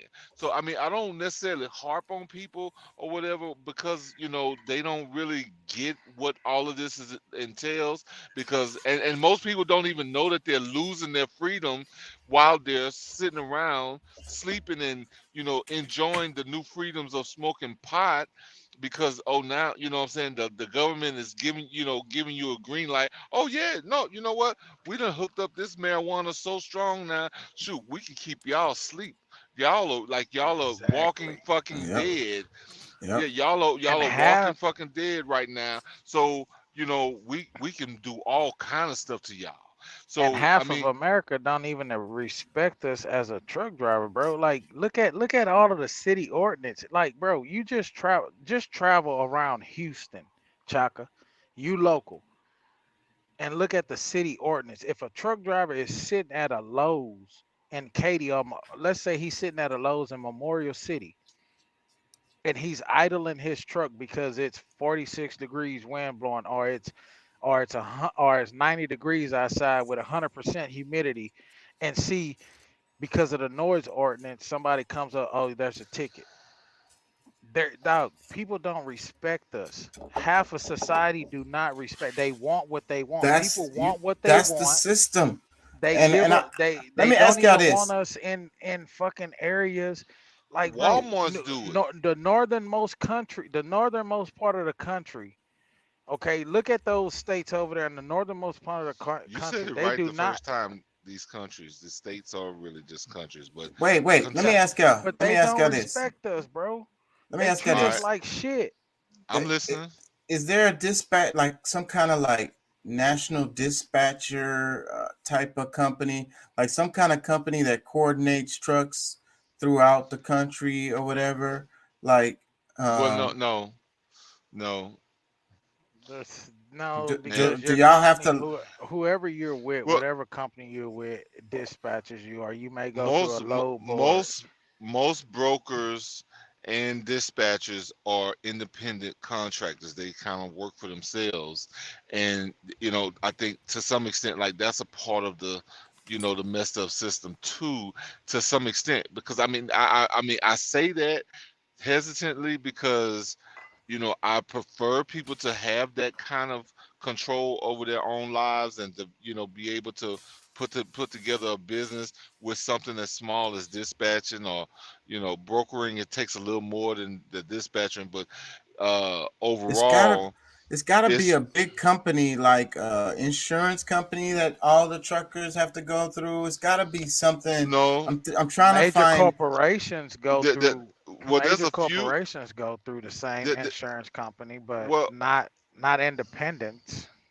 well what's the because I used to use them as an insurance company. Are you talking Or about OIDA. TVC Driver or OIDA? Oh, OIDA. OIDA, yeah. Yeah. Well, that's more so for owner operators, guys like Pat that are independent, Yeah. that's running his own business. But major Yeah. corporations, major trucking companies, pretty much are under the same Well, umbrella, insurance but umbrella. But most major corporations, listen. because they have the money, they're self-insured for the first $1 million to $3 million So I'm Yeah. trying to of a find the loss. connection because I'm sure there is. It always is because there's monopolies everywhere Yes, in the yes, United but you States. want to, but So you want to leave them out though.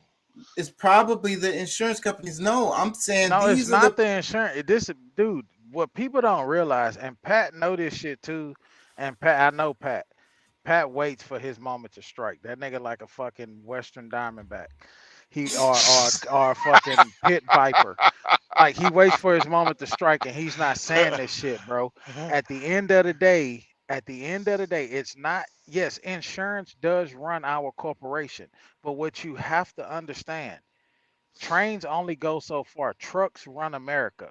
That is why it is criminalized for us to strike. That is why it is criminalized for us I to get it. shut down. If we, what what a lot of U.S. citizens don't realize, if every truck stopped, the shelves in the store will be empty within hours. Exactly. So why? It's a What? terroristic attack. Imagine So if the when they come, truckers. if that shit happens, when they come, they not coming, oh sir, please get out your truck. White, black, Mexican, whatever. Nigga, you dead on sight, bro. That's how serious it is. So that's why it should. That shows our oppression. Look. So what if the But Chaka, trains? What if the trains and the truckers The had trains a and the truckers will never connected be the same because union? they are competing. The railroad no, we system no, and the no, we trucking really not. system We're is we're No, competing. we're no, talking no. about the Well, workers. I'm talking about the workers. They listen. make it competitive because a train can carry more weight than one truck can. But And they can it don't matter. haul it for anywhere between 10 cents to a dollar It don't cheaper than matter most if it's a truckers train will. or a truck. It's a person that has to freaking operate that shit. So we are on the same fighting field. We're That's on not the how it same. worked, bro. That's not how I Somewhat. want to hear you, but that's not how. Yeah, Pat, please explain it. Strike, nigga. yeah. Well, but at the same time, I mean, because I mean, trucks and trains are really not really in competition. I mean, we work in you know, like we work together in so many ways because the train is gonna, you know, getting certain things through manufacturers or out of manufacturers into wholesales or wholesaling or warehouses, you know, where, you know, they go through these different, and they can get a lot of products to these warehouses where we don't have to do that part. We just go to the warehouses and distribute within, you know, regions or, you know, throughout the country. So I mean, we really work together, but at the same time, you know, they somewhat try to keep us separated because of the power that we wield together. You know what I'm saying? Yes, if we try to shut everything down, I mean, we only include the train workers into our loop as being a part of the RICO. You know what I'm saying? Like the Right. real thing, And but so they listen, can't lock everybody up well no, they or kill probably would. everybody. Well, They they can't might. do it. But see, but the whole problem to that is that, and I think that, you know, I think one of the things that you might be missing is that a lot of these things, if eh, our politicians hadn't sided with the corporations, because that's what made the corporations so strong, is them siding with the politicians. You've given all the power to the corporations, but if the corporations had all the power by themselves, they wouldn't need to pay politicians.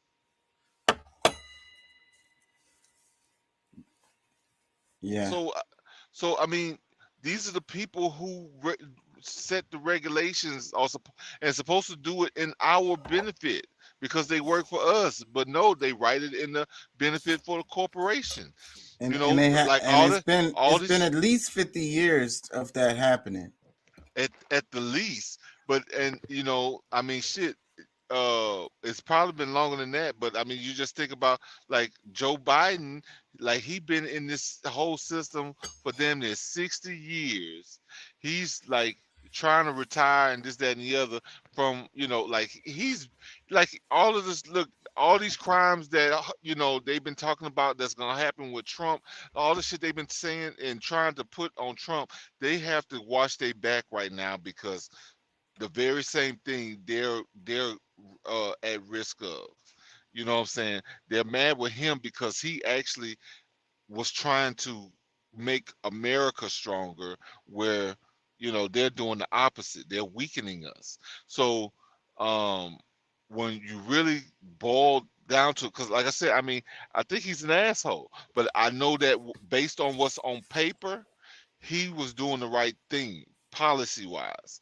But not that, you know, we have to get the things like draining the swamp. We have to do that. He can't do that.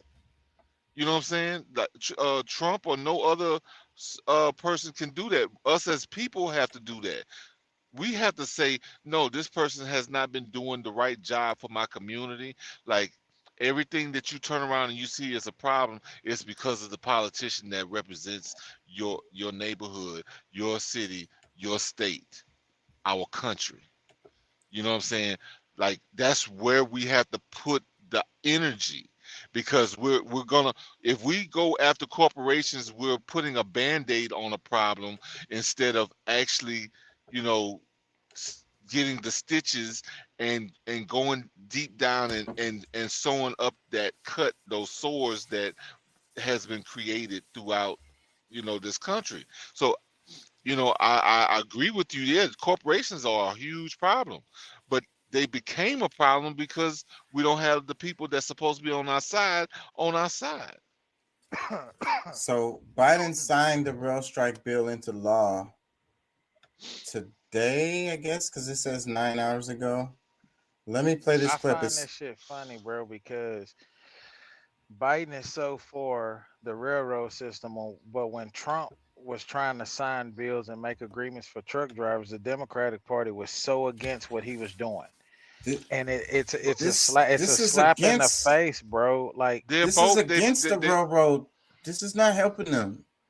This is not what they wanted. This is to stop the strike. But just I get what you're saying, bro. But just to even stop the strike, to even try to meet them halfway, for them to do that, they condemn Trump for even trying to even do that for us as drivers, bro. Like, listen, I know, but listen, now this is a common theme because both parties are complicit. You know, we can't give either one of them no slack, because I mean, when Obama was in office, whether he was genuine about trying to make the change or not, we had Republicans that was, you know, getting in the way with him being the one that's going to make a change for people.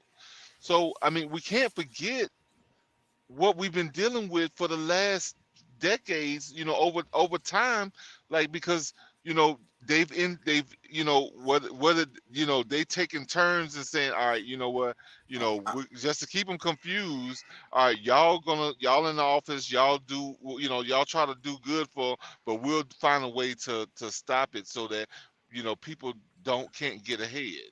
I'm saying this is terrible what Biden is doing with this. It says the headline is Biden signs rail strike bill into law.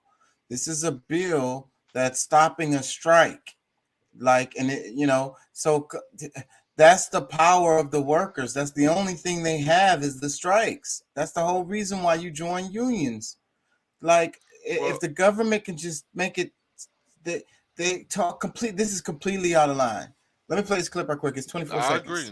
I know this was a tough vote for members of both parties. It was a tough for me, but it was the right thing to do at the moment. President Biden commenting on Congress' choice to avoid a rail strike. He signed that resolution into law yesterday. With the president's signature, wages will increase for railroad workers for the next 5 years, but there won't be any guaranteed paid sick leave. I know this. No guaranteed paid sick leave. Yeah, I mean, if he wasn't spending all this money elsewhere in the world before we take care of our own people, yeah, our budget wouldn't be so damn tight when it comes to this, you know, these time periods. Like, you know, that's the whole thing. Like, when we're coming up with, you know, budgets for the year, and, you know, I'm not saying that we shouldn't be humanitarians around the world. And of course, some of these people feel like some of these things are more important than, you know, some of us do. Others do. So I mean, you know, and they're in the position to make these decisions without us because this is what we hired them to do. But that's the very reason why, because I mean, Joe Biden, you know, like him coming up in what, Delaware or Pennsylvania, wherever the hell he come out of, like, those people should have, you know, tried to do their best to vote him out 20 years ago, 30 years ago. Pelosi should have been out of there freaking at least 10 years ago. You know what I'm saying? Like, she's been, like, there's a lot of people that's in the Senate and Congress that has not been doing the job that truly benefits the people. And if we're still fighting with each other so much that we can live our lives and accept people for whatever they are, because we're too busy pointing the finger at each other because of the problems that these people will not solve for us. Like, bro, like, I can see why people can get angry and want to at least go to the Capitol and at least have a talk. You know what I'm saying? You talk about humanitarian and giving to these people or whatever, but it's the railroad companies with fucking profits out the wazoo, and they don't want to give these people 7 days fucking sick leave. That's the thing. And no shit. But the government is gonna step in and back them up with it on that. Exactly. That's what the problem is, because guess what? These, says like, look, this is something, because I mean, all right, their idea of supporting the people is taking away their way of, working and even retirement. Like, what I'm saying? Like, it's people used to have pensions. You know what I'm saying? You got to secure your own shit now, which, okay, that's fine. But, because, they're so wishy-washy with, how they handle governmental business, is that, like, our Wall Street ups and downs is because of them. They're overspending or, wanting to do way too much more, what I'm saying? They're not using just common sense on these decisions. They just want to dream big and spend our money to try to come up with, they want to have all of this glory of what they did while they was in office. Like, just sit your ass down and just do what's necessary, and let us ask you when we're ready to move on to do something bigger.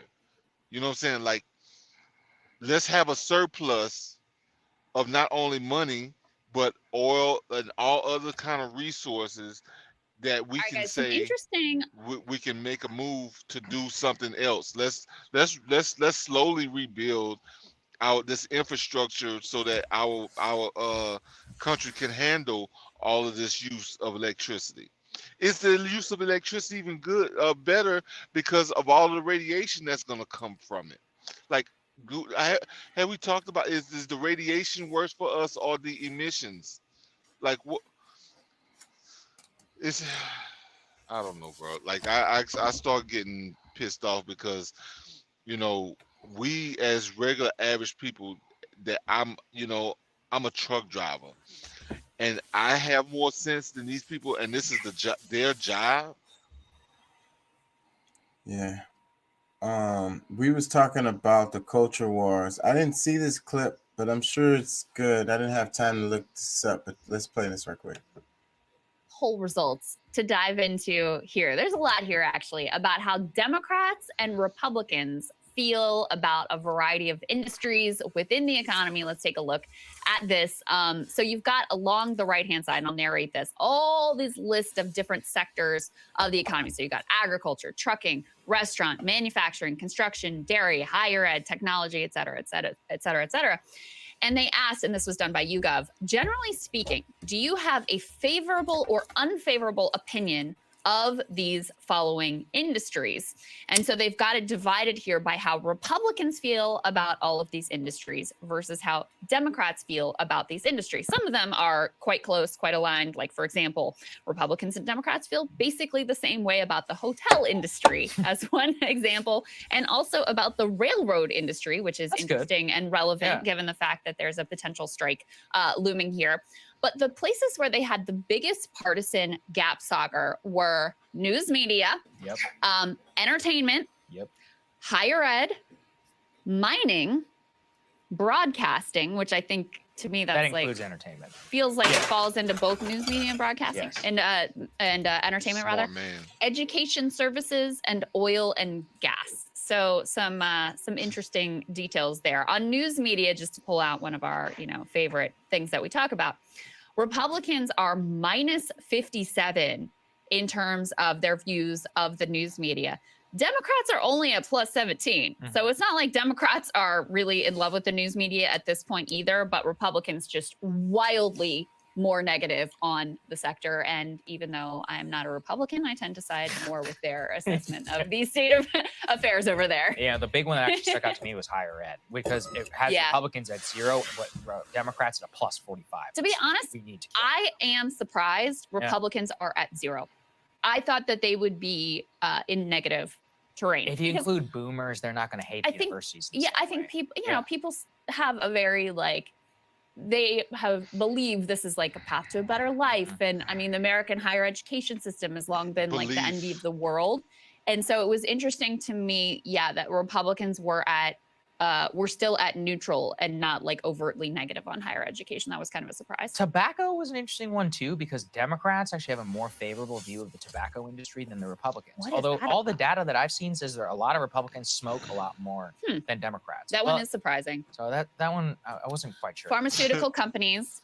This is a shared place of contempt. Good. Some potential, bipartisan overlap here. Right. You have them at minus 18 for Democrats and minus 14 for Republicans. So it makes me think about, Josh Hawley and what was ultimately like a fairly self-serving op-ed to sort of like push any sort of midterm blame off of Trump and by extension off of himself and his own Stop the Steal nuttiness. But he did make a good point there about like, hey guys, why are we filibustering like lowering insulin prices? Right. This is something that is insanely popular, overwhelming, bipartisan skepticism of the pharmaceutical industry. I would be interested to see these numbers like pre and post COVID. I bet that I think there's been a lot more skepticism of the pharmaceutical industry among Republicans post-COVID, but good to see a sort of like bipartisan contempt there. Yeah, I I also think that professional sports number was interesting because it's quite low. Professional sports rating very low, both for Democrats. That's not good for professional sports in general. Finance, no surprise there. But actually the one that surprised me the most was tobacco and was sports, especially sports. Finance, though, I mean, I'm not surprised either. And by the way, very close. Republicans -2, Democrats +2. So both at sort of like, not impressed with the finance industry. This would have been very different not that long ago. Republicans did have, and even Democrats. I mean, think about Obama. Totally. When he ran for president, it was considered by the mainstream press like something in his favor, that so many Wall Street executives were donating to him and were stocking his administration. I mean, this was considered like a sign of his intellect and his seriousness. And then of course you have the financial crash, and then you also have throughout the years more and more scandal and just sort of like the rot of that entire industry on display for the whole country. And now you have a really shared bipartisan attitude of sort of disgust towards them. So even though I'm, not surprised by those numbers, it's important to note, I bet they were very different, not that long in the past. Yeah, absolutely. So interesting to dig into. So what do y'all think? They were talking about the both sides don't like the pharmaceutical industry, and then you can't get, and then they're pushing against the insulin. They use that as an example, and so it's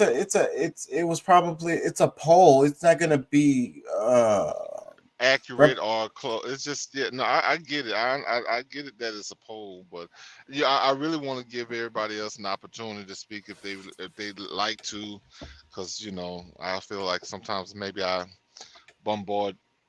So I mean, if anybody wants to jump out, I don't mind. I'm gonna read some comments. It said under the caption says, Krista and Sacker discuss a new chart showing the biggest. He was trying to say something. No, I can't. I was saying the whole we know the government, this current administration is balls deep in Pfizer or whatever they are. It's not just Pfizer; it's the whole industry of pharmaceuticals. Oh yeah. Better living through modern chemistry started becoming the mantra. Sometime during the 50s or so. No, well, they've had a stronghold for the last at least 100 years in Well, that's what I'm saying. When it was grandmas and moms that were starting to pop up with the tranquilizers and the stuff like that. And that was when I noticed it when I was like 8, 9 years old, was when I started it moving from the, to where it wasn't a hidden thing. Was it ever hidden? I mean, because I think over time it just popularized, and people have trusted in it, and that's what the growth in it happened. But over time, I say in the 70s is when there was a big turn in the pharmaceutical business, where of course they're doing their trial and error, but it's all these things like grandma making you a hot toddy kind of got out the window because we got Tylenol. We got, all these different little companies that's supposed to be, better, good for us. But the closer and closer, the more technology that we have, the more that they've harmed people. So that's why even in the 90s, they're making laws that protects them from getting sued by us, because they want to still give us these, these these barely tested products without us having to, being able to do anything against them. But we're one of the only nations in the world that allows us to go to the doctor, to advertise all this shit. Go to the doctor and go, this is what I want. We're turning our doctors into the drug dealers now, and not actually health professionals. Yeah. No, go ahead. And it's because of the ads. It's because of the ads. Let me read some comments. It says, I feel like the chart that actually explains the culture war is the Princeton study, where they found zero correlation between popular opinion and legislative action in low and middle incomes, but a strong correlation at higher incomes. Two things. One, this inherently only leaves cultural issues for the masses to feel some sense of collective control. And two, the elite want to keep it that way to maintain the status quo. Yeah. Because see, I mean, and that's what, like, a part of what my argument was earlier is that, we have two parties where they're supposed to, each party is supposed to keep the other in check. But that's not happening. Like, they're both trying to get away with the shit that they want to get away with the people that support them. You know what I'm saying? So, like, they're trying to, like, they're at the same time they're getting over on everybody, and there's nobody that really has the checks and balances that help us overall. So, like, that's a huge problem for us. They're not even checking each other. So that's what the whole part of, like, having a two-party or multiple party system. Yeah. Let me read some more comments. It says, there might be some agreement about what's bad, but finding agreement on fixing it is a whole new game. And let me read another one. It says, more studies like this needs to be done. I've been saying for a while now that we should be focusing on what we agree on rather than all the differences. For example, we can probably agree that if we work 40 hours a week, regardless of the profession, we should make a wage that allows us to make ends meet. If we all focused on simple notions we can agree in, we might be a little more tolerant instead of filled with hate that is going around. There should be a running list of all the basic absolutes we agree on. It would give us and our politicians a benchmark to shoot for. Yeah, I mean, if you, like, just think about this, bro. We can go buy, regardless of what kind of seeds we're talking about, because I mean, those heirloom seeds are going to cost a little bit more. But I mean, but you go to Walmart and, like, you can get packs of seeds for $1, $2, or whatever it is, and it makes, let's just say, however much money. Like, we're looking at products that we're paying $5-6 for one, when it only costs a few cents for it. Now, I understand that the processing and these, like, those things come in the cost, for part of the cost. But if we're gonna get certain things, you know, the government is gonna pay partial pricing for certain things. That's more on the end where it needs to go, instead of like the products that we're buying or our pay are having to be subsidized in order for us to live, or, you know, making judgment calls about our life in the middle of a grocery store or at the pump. Like, they're supposed to be protecting us, where right now just setting a regulation can keep them from overcharging for fuel, overcharging for bread and food, like anything in the grocery stores, where, you know, there can be a safe percentage that each corporation can make from their products that keeps them safe and us safe. You know, So the like, government should control profits. I think to some extent they should be able to regulate. So the government should be able to tell you what you can and can't sell everything for. I don't know about that. Well, that's some dangerous ground there. Well, it's some dangerous ground right now when they can, you know, they can charge us, you know, freaking $4 for a loaf of bread, something that used to cost 50 cents a few years ago.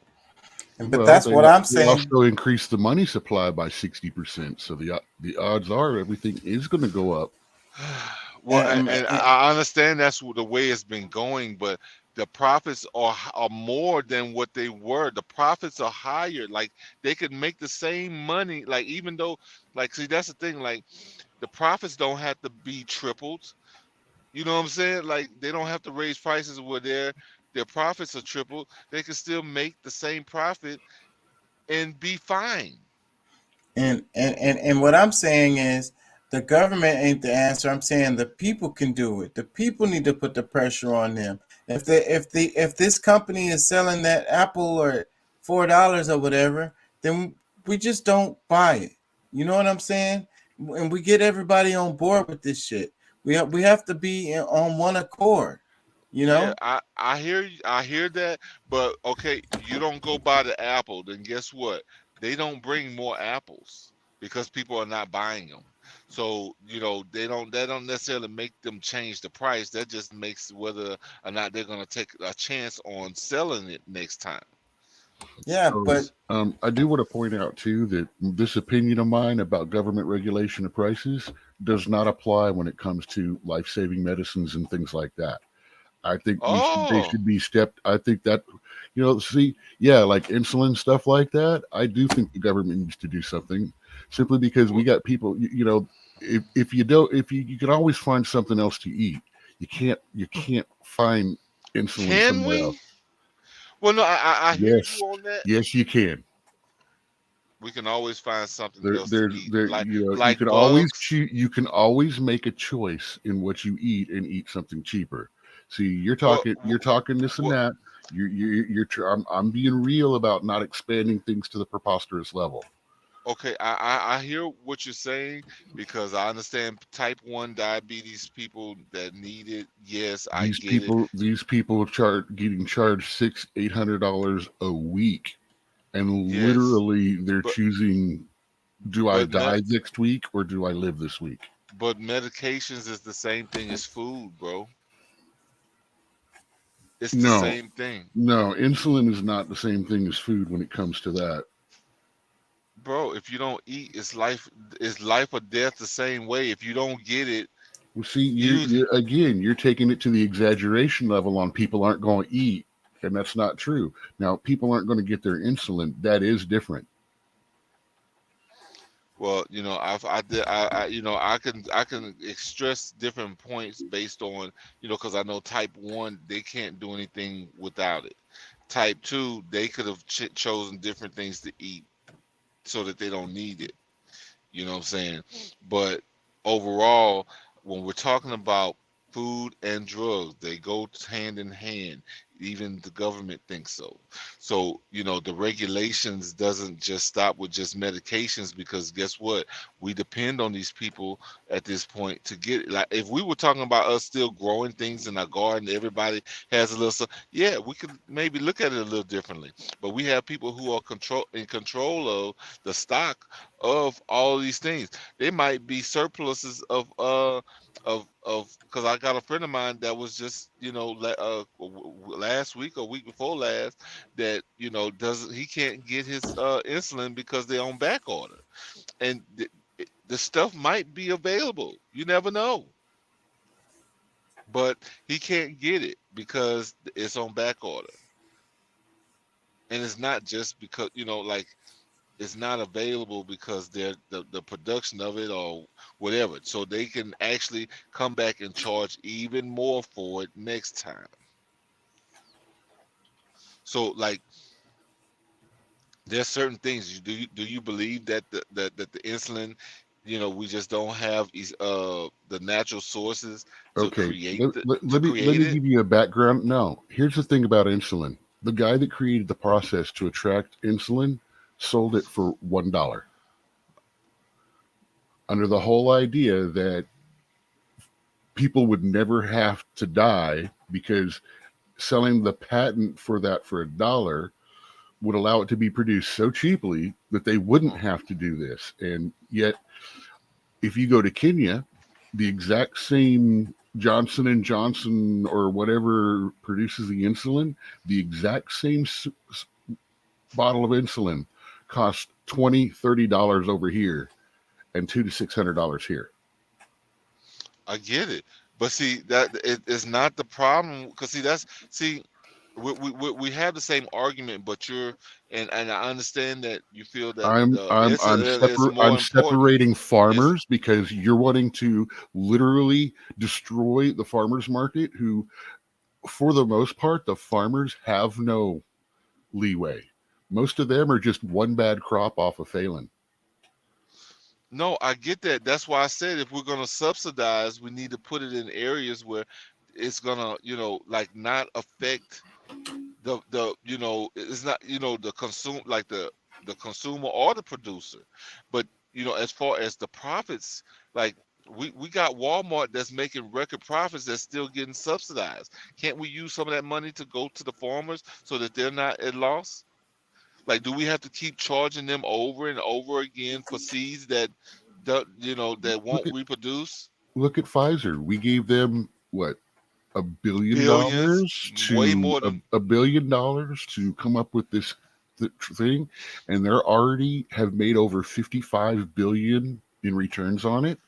Yeah, I'm like, hey, you know, how about tossing some of that back to the government or the people somehow? Well, see, but that's the part that I'm talking about, because that money. And they've come up with an oral cure. Yeah, but listen, that's our money, because see, I've been saying this for the longest, and I don't know if people hear me or not, but that very money that they gave Pfizer for them to produce something, that's investment money for the people. So it should come back to the people just as much as, you know, as an investment. When they take $1 billion from us to do something for us or whatever, they're creating this, and then they come back, and once they create it, they use our money to be able to sell it to us and call it free. Like, really, you know, they should have been like just working, practically almost just working for the government, where, okay, they make a good enough amount of money for doing what they've done, but the profit sharing should happen to come back to us as well. Like, because it's our money that created it, or at least helped create it. But we don't get anything back. The people, like these people that's having to go onto welfare, that work 8-10 hours, or usually it's less than 8 hours, because they don't want to pay them overtime. These people go into work, they might have to work 2 hours, but they still got to go get subsidized by the government to be able to get food stamps or some kind of welfare, some supplement, just for them to be able to live. okay life, not even an okay life. They're still living fucked up. And like, it's their tax money. They're getting hit up the most on taxes, but they don't get no real freedom when it comes to anything. They mama, grandmother, whoever them work 40, 50 years, and they're barely living because they got illnesses and this, that, and the other. The pharmaceuticals is costing $70, $80 for one. They might have a few things they might pay $5 for, $3, $4 for, or whatever. But some of the most important stuff that they know that they're gonna reach deep down in their pocket because they want to live, they'll charge them $70, $80 for, where they could have, like you said, I mean, even a patent that was sold for $1 million, over time, to make your money back, you don't have to charge people those $80 and $90 for it. That's why all of it needs to be regulated. The food, like, to some extent, it needs to be regulated where everybody is fair for everyone. Not where somebody who finds get a cure for AIDS, and now he can charge you $8,000 for one dose.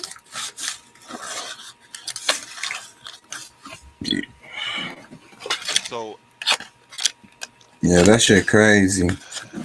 Let me change the subject, because this is something that we can all agree on, is how happy we are with Fauci and things he said and the job that he did and how much of a impact he has had on society. Do we all agree? Well, I guess most of us at least agree. We can all agree. We love Fauci. Let me play this. This next one. Yeah, so I got a question for you. Raise your hand if you have an answer for me. Like, why in the hell are colleges and universities in the United States still mandating vaccines for the spring semester? Or you won't be allowed to attend. Does anyone have an answer for me on that question? Because the vaccine, I don't even want to repeat that. You have no idea? Repeated because the vaccine prevents the spread. Because I don't know. I have no idea why colleges and universities in the United States are still mandating vaccines for the spring semester. It really makes no sense at this point. I mean, for young people, right? I could understand maybe if it was for universities where you had people with comorbidities, like it was called Comorbidity University. Like, and those are the only people that were allowed to attend that university, right? These are people with comorbidities, maybe elderly comorbidity people. In one university. Okay. Can you imagine that? Doesn't even help them. At student union? No.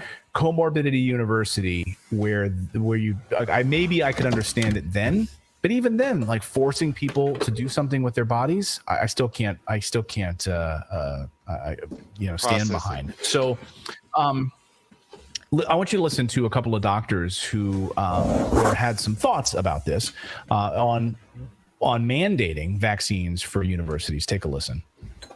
Dr. Hattie, there's some schools that are forcing students to get the COVID vaccine, like Harvard University. The website states that in order to register for spring term, students have to be compliant with all vax requirements. This includes the annual flu shot, as well as the bivalent Omicron-specific COVID-19 booster. Again, Dr. Hamadi, I mean, this is forcing a shot on students that are completely healthy and have an infinitesimally small chance of dying from this virus. Don't understand this. Consider you can spread it with the vaccine anyway, right? I mean, you can spread the virus even if you're vaccinated. Exactly, Laura. And that's the problem, is when the vaccines first came out, we were told repeatedly by the drug companies, by the White House, by so many others, that this will prevent you from getting infected and spreading it. We know that is no longer true. It was never true, but now, after so many months and years of experience now, we know that's absolutely false. So what is the purpose of forcing people who are perfectly healthy, who are in some of the lowest risk strata, to take something which we know also could have side effects?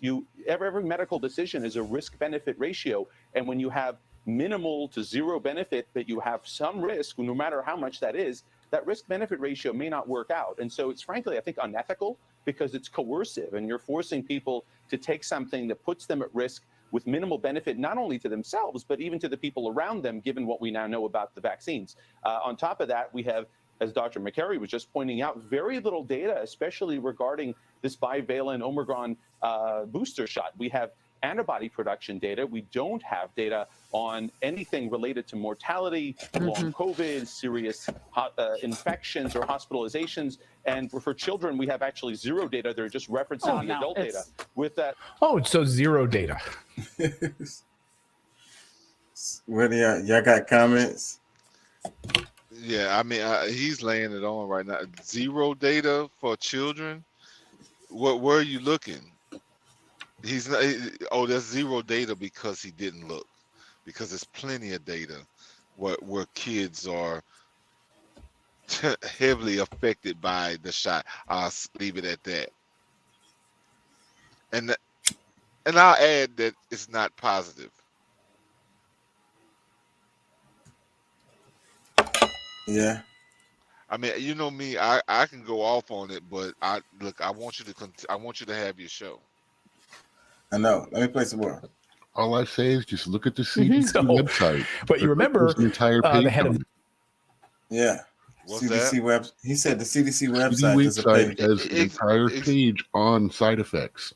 Yeah, no, I know, but I mean, too many average people are too lazy, and they rather just, trust the talking heads and whoever's, getting paid to tell you what they told you, instead of just go and see for yourself. There was a guy that was actually on the show that said he didn't trust that website. what that they're not reporting what's do they feel like they're not putting enough information, or they're putting information in there that's not true? I can't remember what it was. He was just saying he was going off something about it. This is a while back, and I put up the CDC link and everything, .gov and all that stuff. He's like, well, I don't trust that site. I'm like, dude, I'm literally giving you the government's website. Like, where else? Let me play some more. So what will you trust? That's like nothing. Yeah, no, because they want to give an excuse for why what they've done is right. Like that's the biggest problem with people is that might have been Brandon. They would have been they will make excuses for the problem instead of just taking it head on and just dealing with what it is. Like that's and this is the same people that we're talking about joining forces with to make a difference in our country. Let me play some of this. Our recommendation when she was asked about this, we played that sound on our show. What's your recommendation? Well, our recommendation going into the fall is just everyone get the booster. Just get it. Don't even ask questions. Just get it. That's what she said. So here are the colleges still requiring the COVID booster shots. And what's interesting is these schools are now like pivoting to require the booster shots. So not even just the straight up, they're just pivoting to the booster shot. So here are all, see if your state pops up here. Okay, Alabama, nothing. Alaska, nothing. Arizona, nothing. Indiana, you got DePaul University, St. Mary's, Holy Cross, University of Notre Dame, Valparaiso. California, look at California. Holy smokes. All of these California universities and colleges. The list is pretty endless there. Kentucky, Louisiana, Maine, Bates College, Colby College in Maine, Maryland, Johns Hopkins. Oh, man. Massachusetts, Amherst College, Bentley College, Bay Path, Colorado, Fort Lewis, University of Colorado at Boulder, University of Denver, Connecticut. I mean, the list is endless. Delaware, District of Columbia, Florida, nothing. Because in Florida, the Surgeon General has said that he does not recommend it for all populations, and especially not the mRNA for kids, for college-aged men. Yeah. So Florida, there you go. Arizona also not on this list. Hawaii, Michigan, Idaho not on this list. Illinois, Minnesota. This is really Texas. I mean, and that was just up through. Now we can go N through Z. Oregon, Nebraska, New Hampshire, Pennsylvania, New Jersey. Look at all these. Bucknell, Cabrini, Carnegie Mellon University, Philadelphia College of Osteopathic Medicine. I mean, when most workplaces have now dropped a vaccine mandate, why on a population of mostly healthy young people would this continue to be in place? Great. Especially when you have the choice to vaccinate yourself if you want to. Why do you care about your neighbor being vaccinated or not, or your coworker or your classmate? Well, Biden's COVID czar, his name is Ashish Jha, this afternoon, he said that he thinks this is God's will for all of us to get the COVID shot. It's God's will. That's why you were given these two arms. Listen. I really believe this is why God gave us two arms, one for the flu shot and the other one for the COVID shot. Okay. And there is yeah, that's why you got two arms. He's joking, where's faith in that scenario? He wasn't Was joking. that supposed to be a No. Like you're supposed to just have faith and not have to take anything because. And this is also why God gave us the biopharmaceutical complex. Right. Mm-hmm. Yeah. Did you notice Dr. Fauci was in that video? He was in the upper left-hand quadrant of that video. So today was his last White House briefing. And the guy went on, he dropped a bomb. He went out on a high note. I was like, wait a second. Is this old? Like this press conference? No. This is today. This is him today saying this about getting boosted and getting the vaccine. Dr. Fauci, watch. Vaccinated and unboosted versus vaccinated plus boosted. That doesn't mean you shouldn't get boosted, but the real danger is in the people who have not been vaccinated. So that's where we expect, if we're going to see a problem this winter, it's going to... The real danger for what? Real danger for what? Okay. Living, having a healthy life, that's the danger for you? You know, not being complicit to them? I think that last little line, if we see something this winter, it'll be because of the unvaccinated. Let me play that little part. Well, they can say what If we're going to see a problem this winter, it's going to be among those people. So if you catch a flu or pneumonia, it's because your neighbor didn't get the vax. See, that's the problem right there. Those type of comments that, you know, people who are not willing to study shit for themselves are gonna believe that bullshit and try to be mad with their own family members because they are willing to read and they're willing to listen to this bullshit. And it just causes us to fight against each other. So we're gonna be fighting with our neighbors when we get sick and be like, oh, our neighbors didn't get vaccinated. That's the reason why we got sick this winter. Yeah, and then somebody's gonna be fucking shooting fucking darts at you in the dark, just because, you know what I'm saying, like spiritual Some darts. vax darts. Yeah, well, maybe, yeah, but I mean, they're gonna be, you know, they're demonic darts shooting over the fence because, you know, you made them sick. Like, Yeah. bro, no, you taking that damn shit is what's making you sick. You know, if you're not seeing, you know, because I mean, I don't expect everybody to get the same news I'm getting from, you know, across the pond. But shoot, freaking, what is it, 2-3 foot long clots that people are getting? You know what I'm saying? Like your cells not producing healthy cells because they're recreating fake shit, or it's just, man, whatever. All right, that's fine. I mean, Let me play some more. They could just like double up on Smokey the Bear. They could say fire, chances high today. Yeah. And COVID green. Bubba Smith says he had this done in our chat, in our Rumble chat, and says he had a heart attack a few days later, then a blood clot in his leg. Bubba says. What? Bubba, I hope you're okay. That's awful. Dr. Rima Libo is a doctor, and she says that this is all about the immunization agenda 2030 from the United Nations and the World Health Organization. This is Dr. Rima, and she says the Bill and Melinda Gates Foundation, the World Health Organization, all part of this, and it's printed right on there, implementing the immunization agenda 2030 by adding these additional round of vaccines. Listen to what she has to say about that.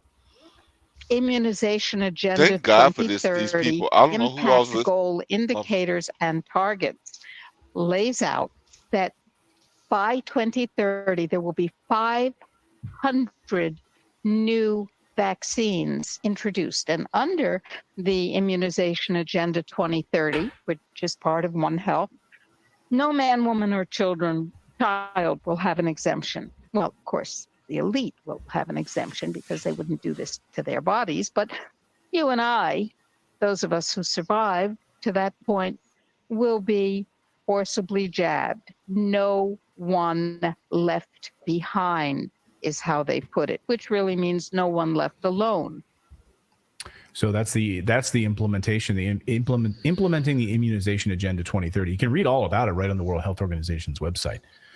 I mean, we've already seen that happen in New York City when the garbage collectors sued the city for vaccine mandates and showed that there was an exemption in the city for entertainers and artists. They did not have to get vaccinated or follow vaccine mandates, but trash collectors, sanitation workers who had so little interaction with the public were forced to take this or else lose their job. They won that litigation, but there's still an appeal to get their jobs back. But she's right.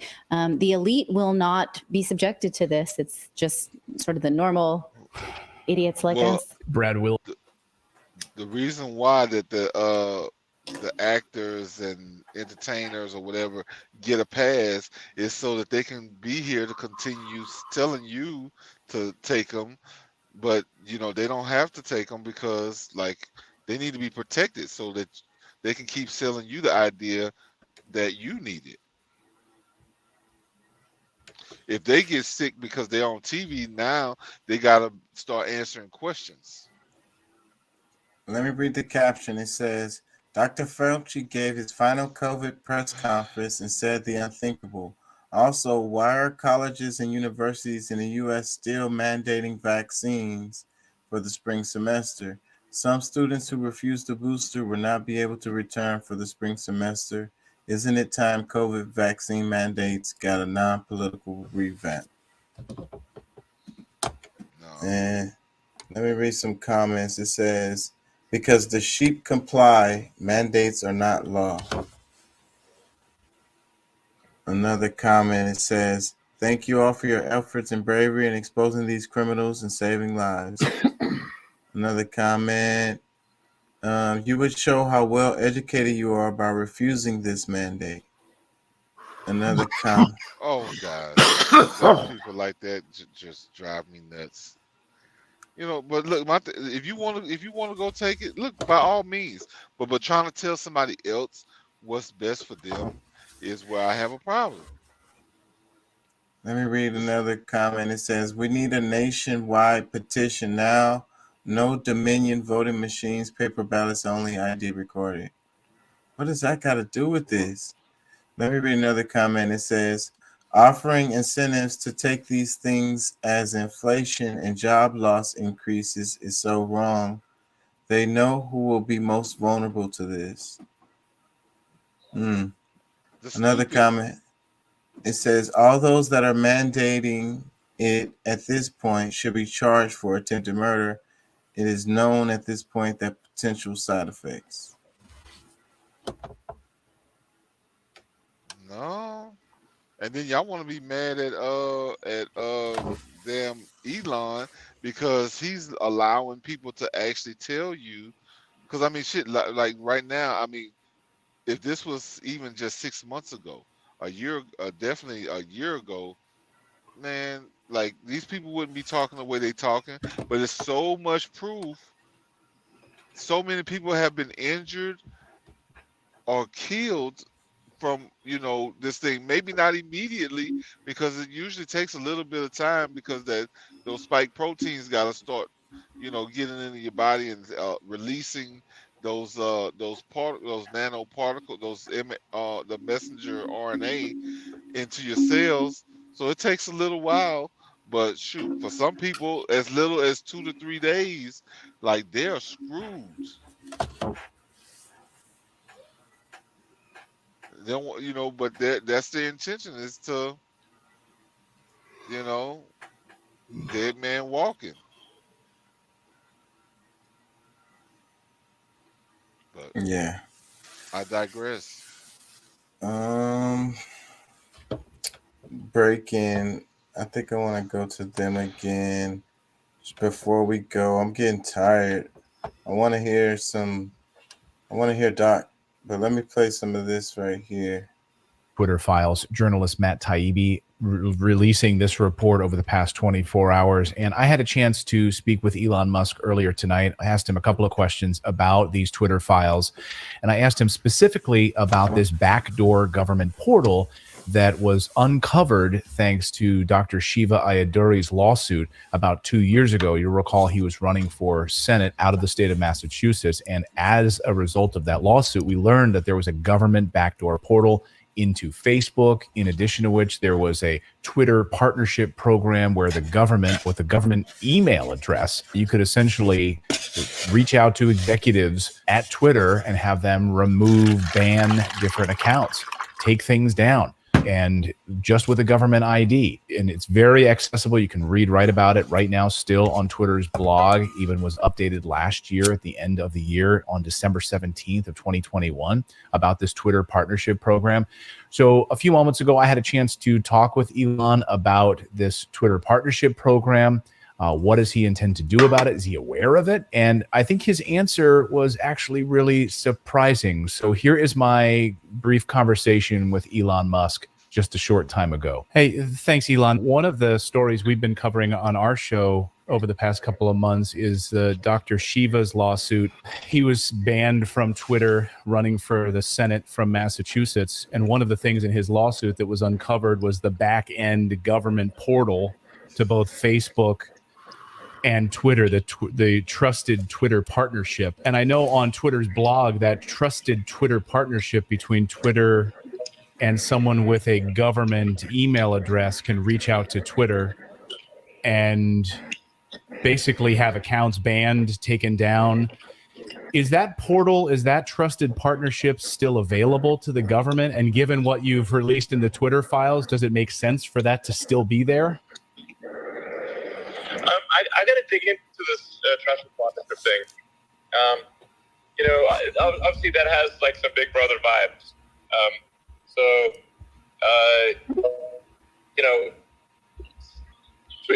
Twitter will adhere to the law, but it will not do. It's not going to go beyond the laws. And if there are laws that don't seem to be the interest of the people, then Twitter will push to change the laws to be in the interest of the people.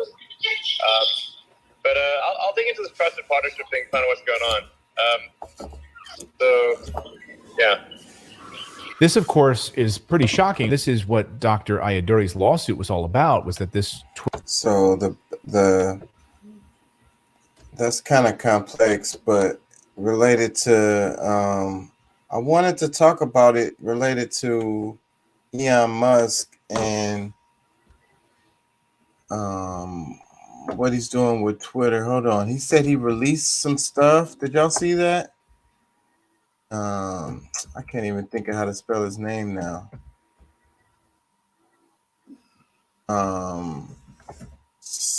He was supposed to release some files or something. I think that was supposed to happen today.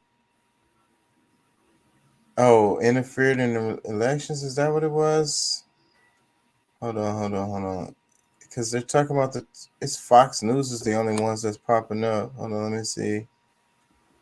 Internal files. What the hell is that? CNN. So let's see. Twitter employees knew what they were doing was effed up, quote unquote. Elon Musk is dropping some Twitter files on their censorship of the Hunter Biden laptop story.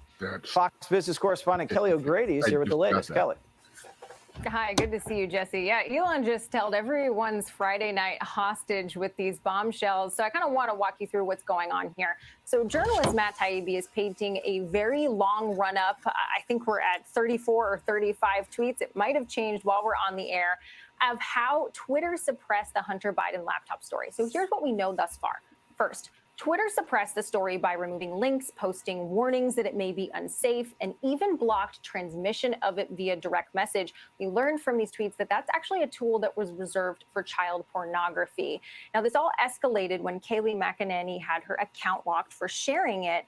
There was an inquiry made from the Trump social media team that led to a lot of back and forth then between internal teams, Twitter's communications team and their policy team.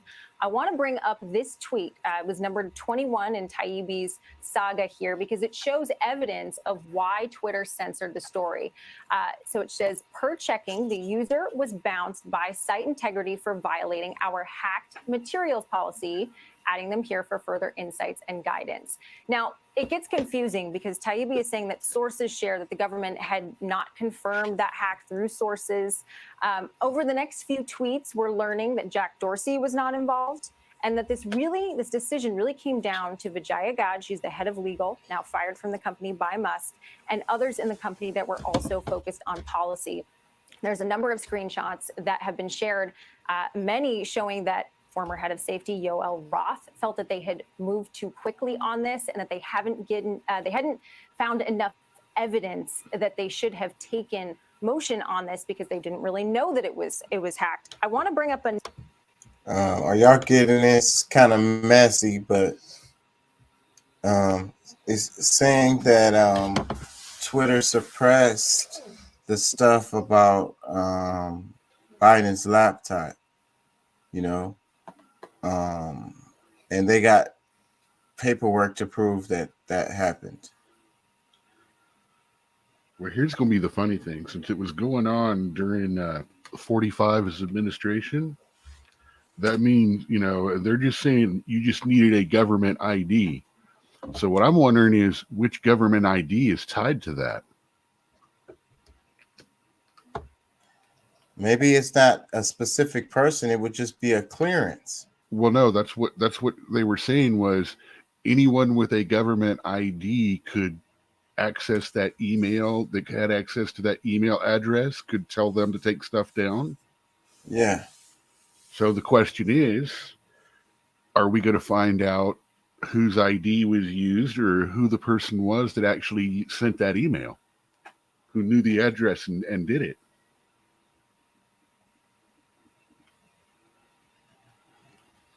That's a good question.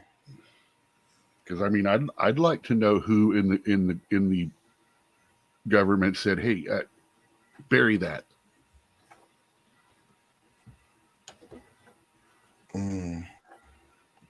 That would be interesting. Why are they so concerned? And then it came out now anyways, and all I see is corruption. Let me play one more little right here. By opening the floodgates to unfettered free speech, Elon Musk has allowed hate to spread far and fast on Twitter. Elon Musk, when he took over Twitter, sent up the bat signal to every person who has felt unable to spread racism, misogyny, homophobia, but also disinformation actors, that Twitter's open for business. And haven't they responded? In the weeks since Musk's takeover, researchers found a dramatic 202% rise in tweets containing anti-Black slurs, a 58% rise in tweets with anti-gay slurs, and a 60% increase in anti-Semitic tweets. At the same time, Twitter ended its own policy against spreading disinformation about COVID. He's going to create a situation, a toxic environment that's going to shun him and undermine his business model. So I don't think he's really realized that. Though Musk has quickly learned there are limits, he suspended Kanye West after the artist tweeted anti-Semitic imagery.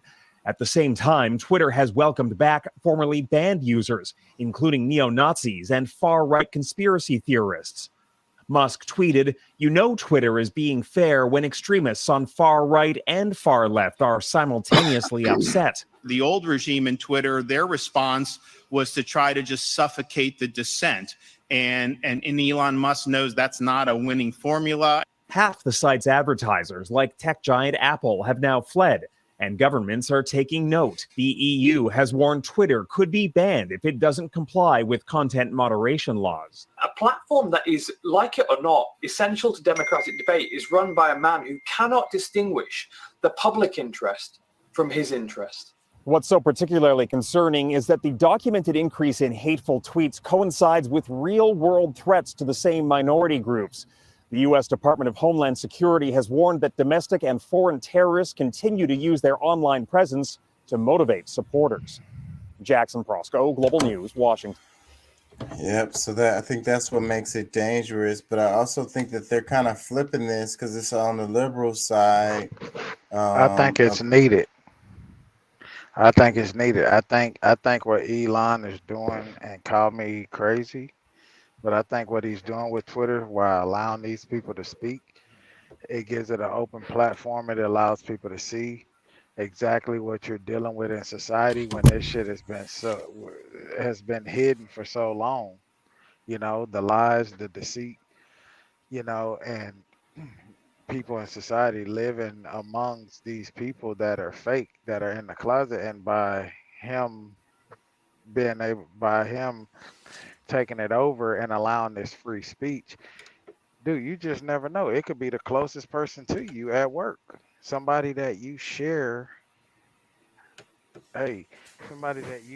your, you know, your deepest family, you know, problems with, that could be this very person that's spreading this stuff on Twitter. So I mean, we live in a world where everything wants to be protected, and sometimes protection is not the best thing. Sometimes it's best for you to know exactly what you're dealing with, bro. And we can't, like, this whole, I don't know, maybe I'm not expressing that right, but what I'm trying to, like, it's just the fact of always wanting to protect.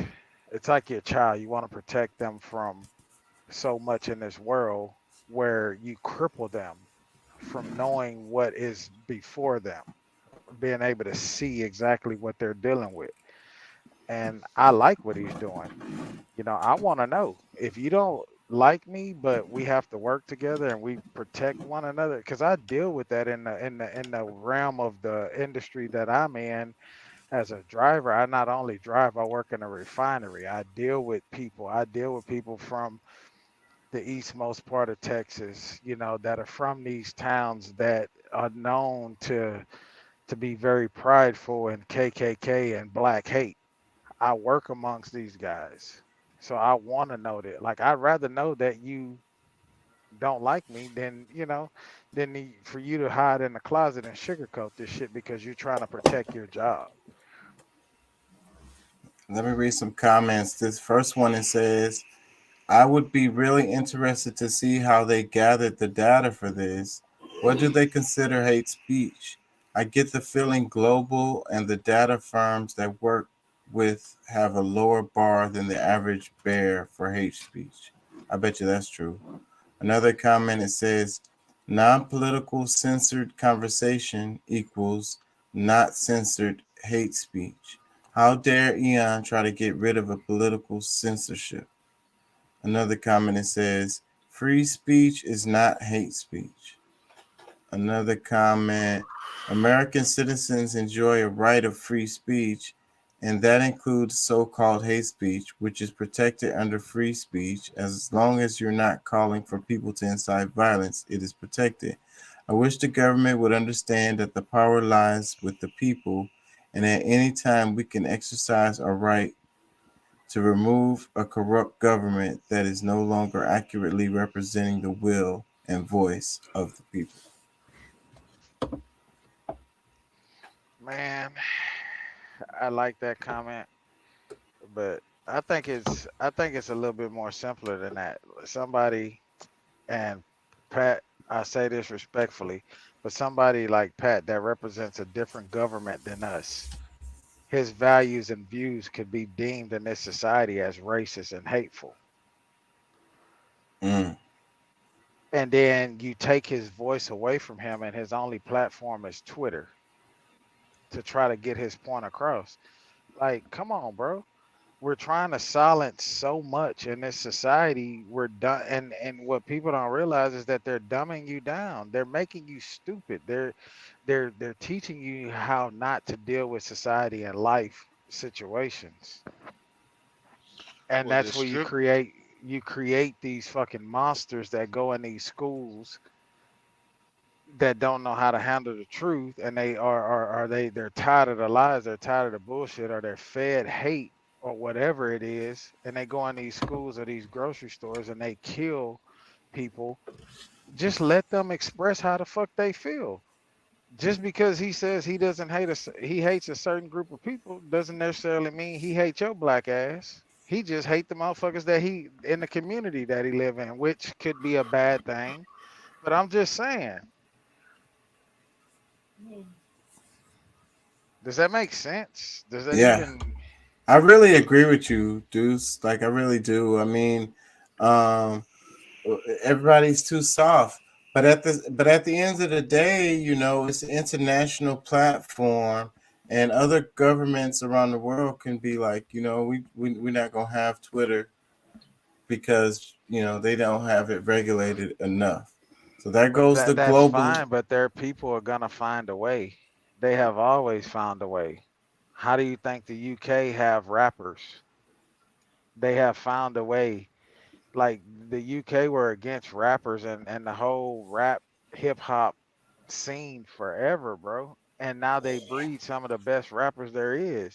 I jam that Those shit all the dudes- time. Some of those guys have some skills. That's the main stuff I listen to right now. And I've been on it for some years already. But yeah, the main shit on my playlist is coming out of UK right now for sure. And that that's stuff is the really biggest good. thing, bro. That's what black people have to realize. Like, not just black people, you know, because I grew up on both sides. I grew up in a black home and I grew up in a white home by a white father. And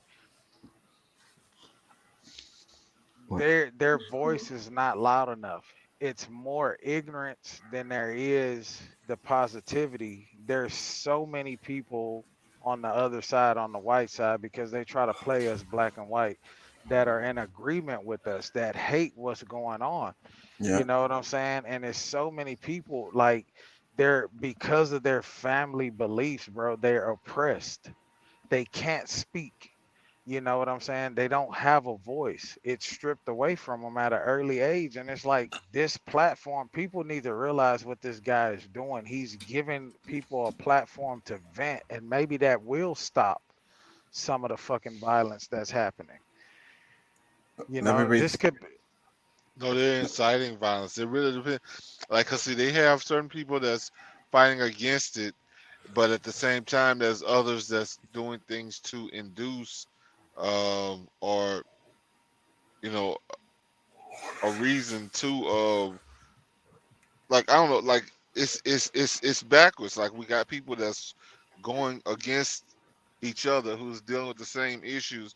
The elites are pretty much kind of making situations like they're breaking it down to whatever the last fiber to figure out what can they do to keep us from actually uniting and you know create fixing our problems, but we too busy trusting them. Like that's my whole thing. Like, look, it probably would happen all over again, maybe down the road or some shit, but I think that we could actually get some things changed, but most people not ready for that work. yeah. Um, This You very know, platform, man, is creating that. And I don't mean to single this man out, and I say this respectfully, but this platform right here, this show, you know, you got a well-informed, a well-educated white man that's on this show amongst three black people. Like, bro, this is what society does not want. They don't like Yeah. Doc is not a part of them. You know what I'm saying? And it's like we have to see that shit, bro. We have to see that there is people that don't necessarily look like us, but they agree. They see the injustices. They see the problems that we're plagued with constantly. You know what I'm saying? And we have to big up these people, bro. We have, because there's so many people like Doc in these different communities that they're shunned. They're silenced. Like, I'm just being honest, man. If you think I'm wrong, look at the statistics, bro. Do the legwork. You know what I'm saying? We say be an activist. Get out here in these communities, these suburban areas around Houston and California and all of these other states, and you will find that there's so many people that's not of our color or our nationality that hate what's happening in this world, bro. Well, see, That agree with us. if I talk about stuff like that, I'm considered oppressive and hateful and racist. When I'm just Exactly. I'm just opening my eyes and seeing what I see.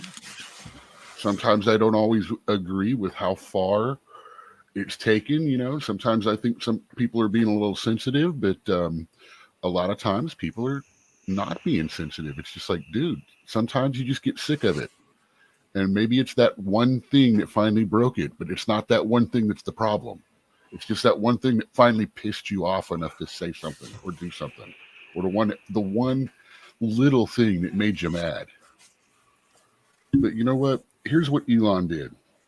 He brought the conversation back to the table. That's what he did. And he has not hesitated in going, you don't want to be civil at this table? Get the fuck out. We don't want that kind of conversation.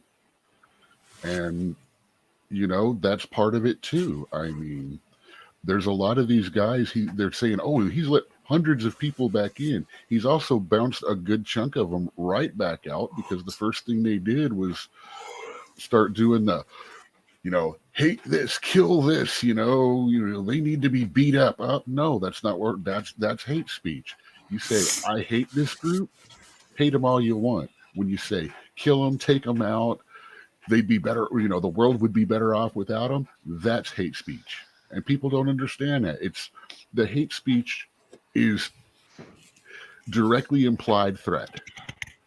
Sometimes even indirectly implied threat when it's actually that overt. Let me read a couple more comments. It says, censorship does not work. You simply drive opinions underground where they fester and grow. It's better to know those opinions in the open where they can be challenged and debated. The Canadian mainstream medium promotes an ideology that gives them a monopoly on the truth, driving opposing opinions underground. They don't and never go away. They become far more dangerous over time. Exactly. And that's why we have what we have today in our society. Bro, if you allow people to just speak and to be free, I'm telling you, bro, I may sound stupid as fuck and I don't give a fuck, but I feel like what he's doing is gonna seize a lot of the problems that we're seeing, a lot of these mass shootings, and it's gonna take time. I'm not saying it's gonna be effective, it's gonna be an immediate effect, but I feel like it's gonna stop a lot of things, bro. Like you can't silence these people that feel a certain way. Exactly what Doc said. Like, let's be real, we all hate something. We're all prejudiced to something. There's a dislike that we all have about something, someone, whatever it is. You know what I'm saying? And get that shit out there. We can all hate, but we can all be respectful and hear each other's views and form some type of an understanding. And that's what they don't want. And that's the biggest issue that we have. I don't believe that there's as much hate as the media is trying to portray onto us, bro. I don't think so either. It's not. Let me read. It's two more comments I want to read. It's this one. It says, Elon must have upset the oligarchy. and one more, it says, according to the data, hate speech is down. There was a spike during the initial takeover and is now below pre-takeover levels. Also, hate speech seems to be what people just consider to be offensive, which is completely subjective. Exactly. I'm just saying, bro. We're so sensitive in our society, and that's why I say, bro, I don't give a fuck how nobody. I'll take your opinion and your thought, but when it comes to raising my children in the way that I speak, I don't care if someone finds it offensive, because I'm doing the best that I know to do. I'm doing my best to prepare them for the world. to prepare them when they go beyond these walls of this home, you know, and the nurturing of their mother and the love of their father. Like, you know what I'm saying? Because the world is not easy. It's definitely difficult. You know what I'm saying? And it's like I feel like we have to be like that, bro. And you know, and I just want to say, you know, just off the muscle, bro. Like everything that I said, no disrespect to Pat and him, and I know how much his government and what he's doing, the movements that he's trying to make, as well as Doc. I mean, no disrespect, but I'm just speaking truth.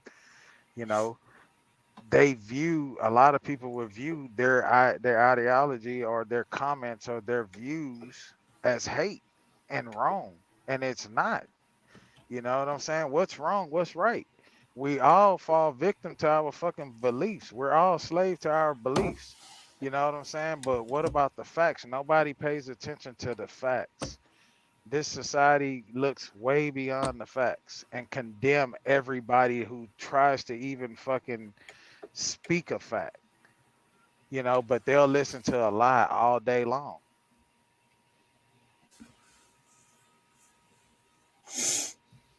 Yeah.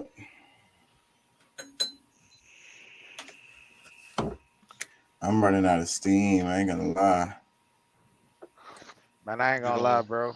It's 3 a.m. I'm at the crib. I made it home. They sent me home on B-Day. I'm finna lay next to this piece of chocolate you looking at. I got it right here in the bed with me. I'm finna go and lay it down. Yeah, you're gonna be whistling. Yeah. I may. Hey. I ain't that old, goddamn. I just turned 36. I ain't 56 like King Chaka. You know what I'm saying? That's all right. We can still get the job done. That's what it is. Even if it take a pill and an Adderall at the same time. Shit, I ain't gonna lie. I'm tired as hell. My damn self. I gotta drive tomorrow, so I work tomorrow night, so I get to sleep in the morning, but I'm freaking tired. Yeah, just rub it in. Yeah. No, Yeah, it was a busy night in food service tonight. Yeah, I made some money. We got our asses handed to us. Yeah, I made some money tonight. I sure did. It's the That's what's Christmas up. season. You know what's crazy? Today was Saturday, right? Yesterday, I drove to Oklahoma from Houston.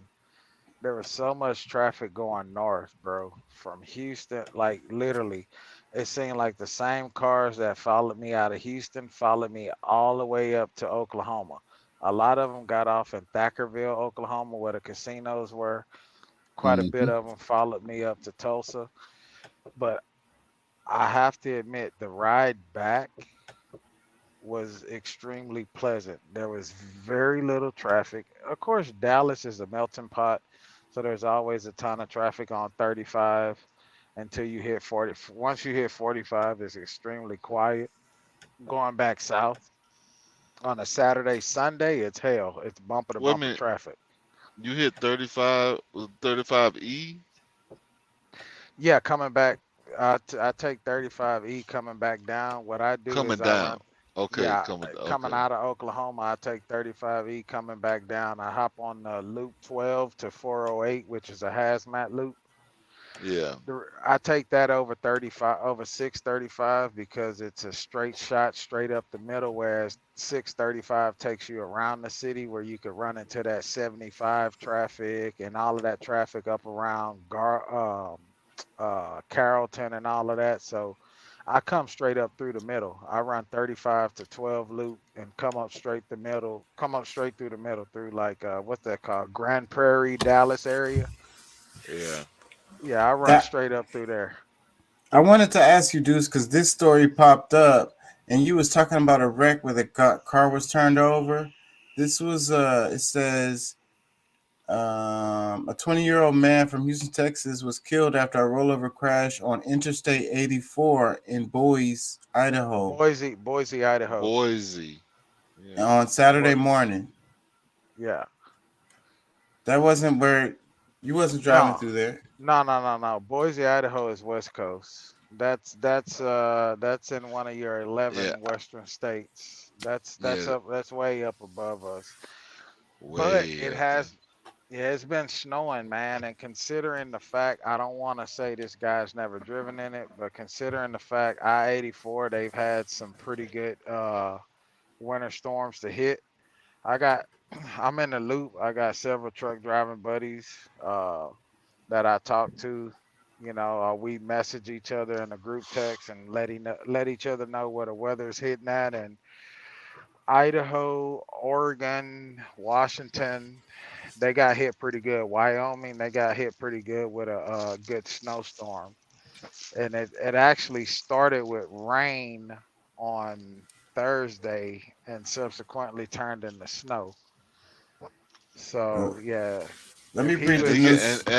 And the West Coast snow is way worse than East Coast snow. yeah. Let me read Like the you can news have. story. Go ahead. It says man killed in rollover crash in I-84 Boise. 20-year-old from Houston, Texas, was traveling eastbound in a passenger van when he hit the back of another vehicle and rolled, according to state police. Police said the crash happened around 10 p.m. on Thursday, December 1st, near milepost 49. ISP said the crash blocked the eastbound lanes of I-84 for more than 3 hours. The man Oh was wow. traveling eastbound on I-84 in a Chevrolet passenger van when he hit the back of a Saturn passenger van. The Saturn, driven by a 42-year-old man from Garden City, hit the interstate barrier before coming to a stop. The van rolled and came to a stop on I-84. According to the Idaho State Police, the 20-year-old was taken into local hospital by ambulance on Saturday. ISP announced the Texas man died from his injuries. Thursday's crash is under investigation by Idaho police. Wow. Yeah, man. That corridor, what I always tell people, if you're traveling westbound, if you are, there's a lot of times that like when I'm traveling that way, especially the winter months, I watch the weather pretty heavily. You know, there's a lot of times in the winter months, it doesn't even have to snow in Wyoming.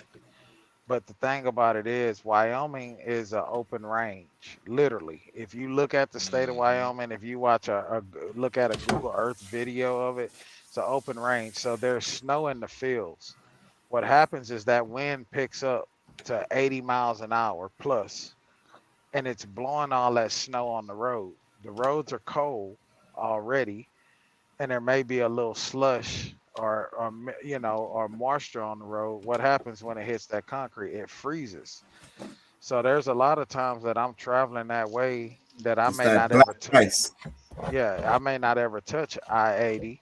What I'll do if I'm traveling that way, and I know Wyoming has a high wind advisory and it's the winter months and the roads could get bad, what I'll do is I'll stay the course. I'll run I-40 westbound into Gallup, New Mexico, and I'll hop on the 491, US 491, and run up through that way and come into Colorado and hop on the 191 and all that type of stuff, go through Moab and come up through Soldier I-25. Summit. Now I'll catch Soldier Summit off of 190. I'll run 191 all the way up, go through Moab, Utah, hop on I-70, which is a lot better of a highway. I'll run I-70 for a few miles and hop on US Highway 6 and go through Soldier Summit, and I'll come out. It'll drop me out just above Salt Lake City, Utah, hop on 15 and run 15 around the 84. It avoids Wyoming, keeps you out of that, but Yeah, those high yeah, winds man. is crazy. Like a friend of mine, he wasn't even that far west, but he had a turnover just from the wind picking up his trailer and flipping him. So, Yep. but he was empty. That's the thing. He was driving empty. Man, it Like, don't. huh? It don't. I was just saying it don't even matter. Like when you traveling across I-70, going like east or west, out of Colorado, are you traveling I-80 going east to west? You can be loaded with 46,000 pounds in the box. Them high winds, especially if they got tornado threats in the area, them high winds, bro, you could be running and them high winds will lift the ass end of your trailer and literally sit it in the other lane. Your truck will be in one lane and your trailer's in another. That shit crazy. Was Let me it- I read mean, this but- one last story, y'all, right quick before we go, because we got to get out of here. But I want to do this because it's good for my clips later. This one, it says more than 200 Methodist churches in Texas are looking to disaffiliate from the United Methodist Church, a multi-step process that could receive official approval Saturday at a special session called by the Texas Annual Conference.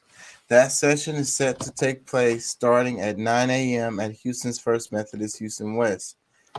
The guidelines for disaffiliating from the denomination were approved in August 2020. They contain 7 required steps, such as a vote by church attendees looking to serve ties with UMC. Founded in the late 1800s, Paula Memorial Baptist is one of the first churches in Raleigh, North Carolina, to embrace LGBT rights. Yeah. The Woodlands Methodist Church is proceeding to lead the UMC and is waiting for approval at Saturday's special session to make it official. Their senior pastor, Reverend Mark Sorensen, said the decision is based on an overall desire to affiliate with the denomination that most aligns with who we are.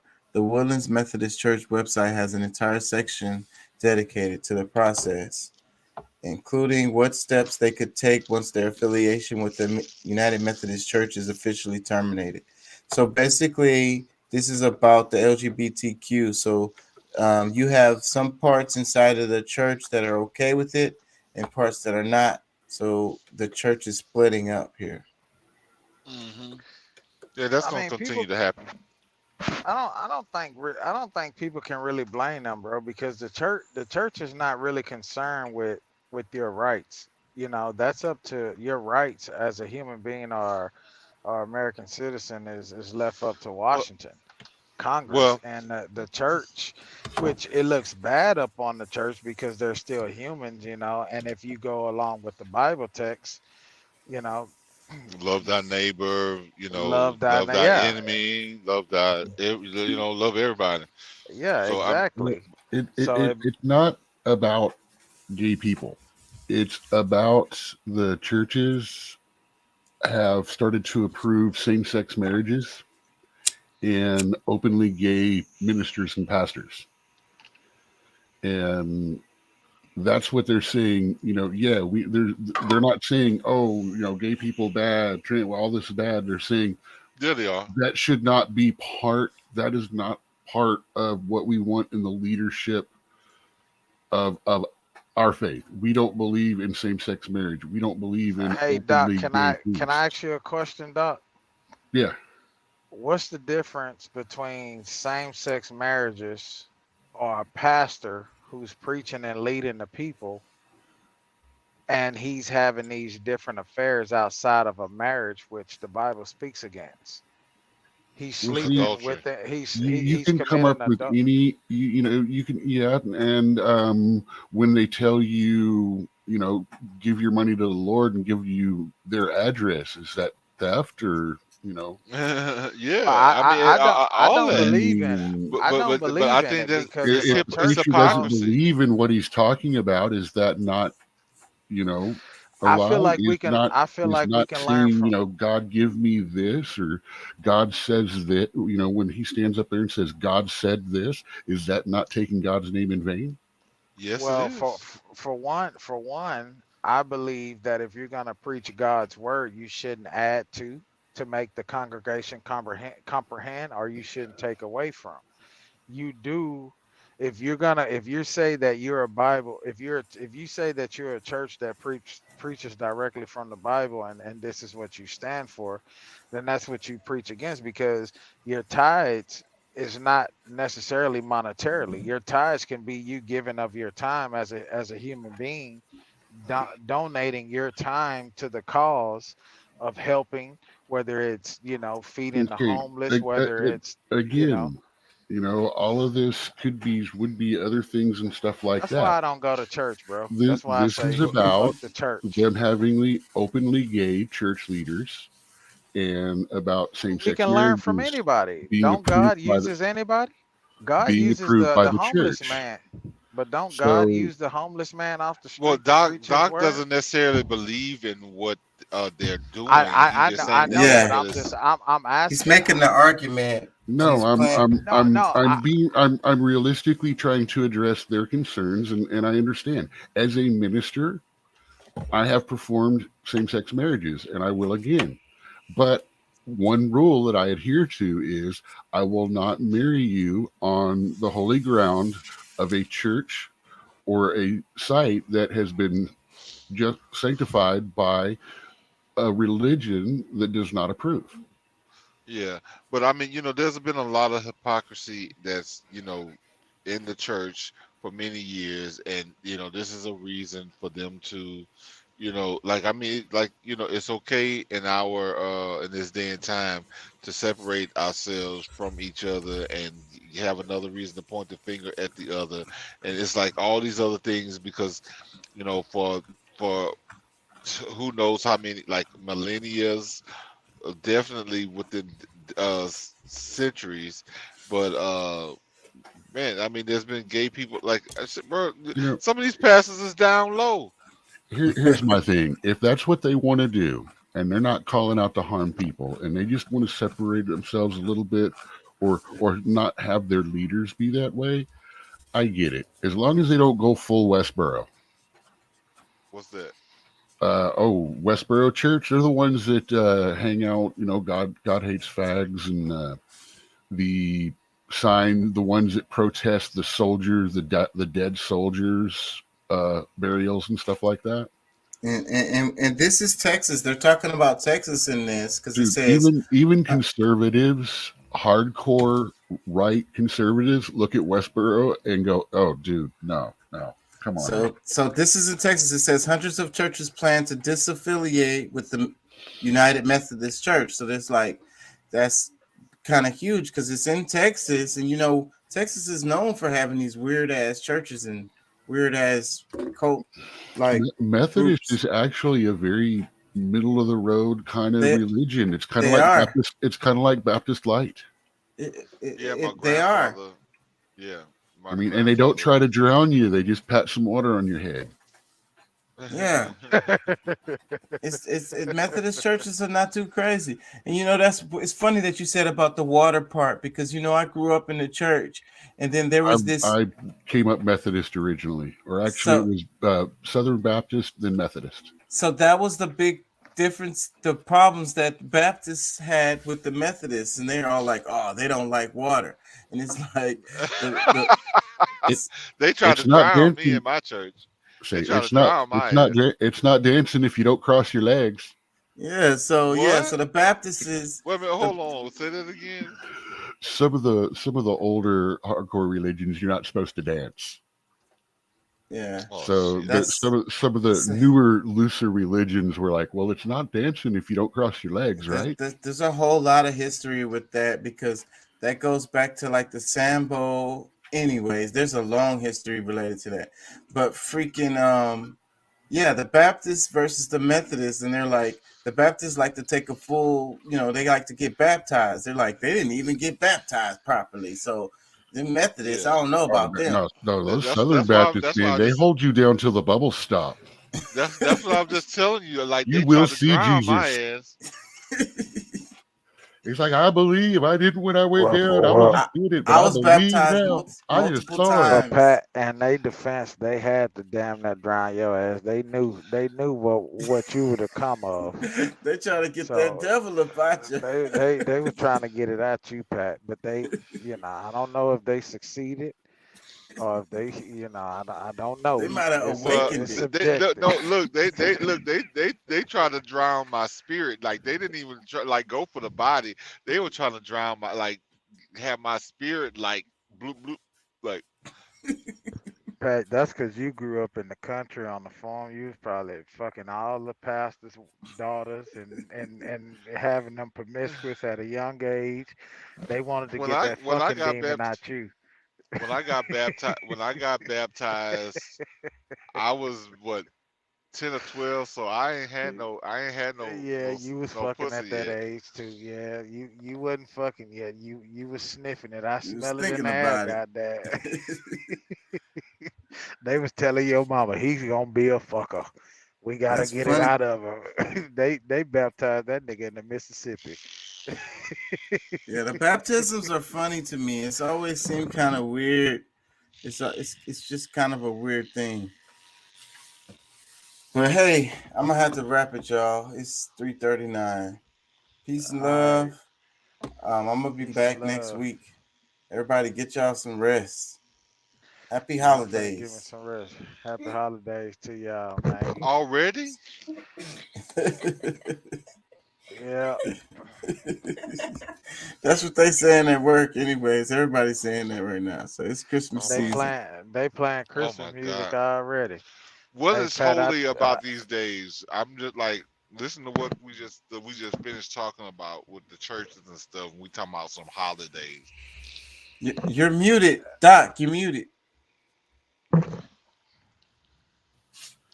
There are over 17 different religions that have holy days or special days over a 3-week period during the end of December.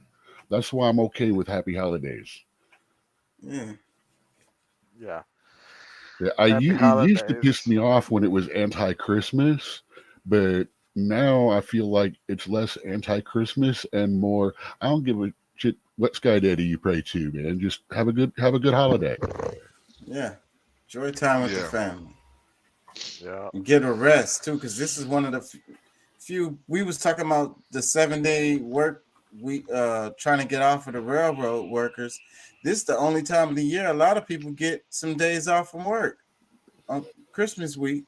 I work yeah. 6 days a week all year round. Yeah. Shit, me too. But we 6 tend to get days. Christmas and Thanksgiving off. Or Hey new Pat, are you off the road this Christmas, Pat? Or are you gonna be on the road? Shit, man. I'll probably end up off the road, but as bad as things have been, I need to be on the road. But Yeah. I finally got all of my stuff complete on my other stuff, so I can start kind of working on that and hopefully securing some contracts or doing Yeah, something. Yeah, I but feel you. Well, man, I just want to say, bro, I got some yesterday. I got some pretty good news. Old terminal manager that I used to do some work for. I used to leave Houston and go up there and work out of Illinois for him for months at a time, man. He got a new position at a company I used to be with when I had my own truck, and he hit me up. And dude is pretty adamant about helping me out and me getting back to my own business, and helping me to get another truck, man. So uh, sometimes next year, um, he's shooting to try to bring me on board towards the end of January, but the way he knows how the freight is working and things of that nature is pulling chemicals again. But the thing is, I'll only be gone maybe 4 or 5 days, 4 days at a time, maybe 5. But you know, me getting back into the swing of my own business again, man. So I just ask that y'all send some positive energy my way, bro. Yeah, I done man. took my bumps on the head. nah, man. I've learned a lot in this Nothing. Nothing whole but process. prosperity, man. Nothing but prosperity. We're moving up. 'Cause, like, there's gonna be like this is the point where things will start to change, and the Democrat Party will start looking a little bit better because people will feel more comfortable about what's happening. Them not shutting down the railroad is gonna help with that. But overall, I think that everybody's gonna start to see an uptick business, making more money. So Yeah. Let's Yeah. speak it That's into what's up, bro. existence. Yes, sir. I'm ready, bro. I'm ready, man. My wife is talking about it. She's like, "What you think?" I'm like, "Shit, look, knowing what I know now, I'm in it to do things the right way." So, but yeah, man. So that was definitely but some good news the day but before my birthday. Good to hear. I'm I glad will to hear. say this for everybody. I don't care what your political party is. You better start living conservative. Yes, sir. Yep, that's something you and I talked about earlier this morning, Pat, and I'm definitely on that, bro. It's not about me getting to the bag. For me, yes, of course I want to live good and I know that I will, but it's about me Don't be extending going that out there olive start buying branch. don't go out there start buying that Balenciaga now. Yeah, Nah, hell nah. They being don't even cons- make my size. I done lost weight, nigga, but they don't make no 2X. You gotta be old XL ass nigga. yeah, You I know? agree with you on the You gotta be conservative. chaka size. I agree with you on the conservative, Pat. Like, and because really that's what I be saying, and wanting a package overnight and spending a bunch of money. I went to the mall today, but it was just to get lunch. But it was packed in there, man. It was a zoo in there. But look, I apologize when y'all said that because I don't really do overnight, but bro, I spend a bunch of money at Amazon because for me to have the things I want when I get home, don't have to go do all this shopping with the little window of time, and even getting stuff for my son. So it's very much of benefit to have that kind of service where when I get home, all I'm doing is I go through my packages and this is this and this is that and whatever, blah blah blah. But I never really worry about the overnight stuff because they offer it to me from time to time because of how much money I spend. But I get it all the time. I ain't gonna Well, lie I'm because we are Prime members here at the house. definitely it pays for itself in the free and the upgraded shipping. You get the movie channels and all that stuff that comes with it, and Chaka would love that part. if you get the card, their Amazon credit card through them, you get 5% on all of your Amazon purchases.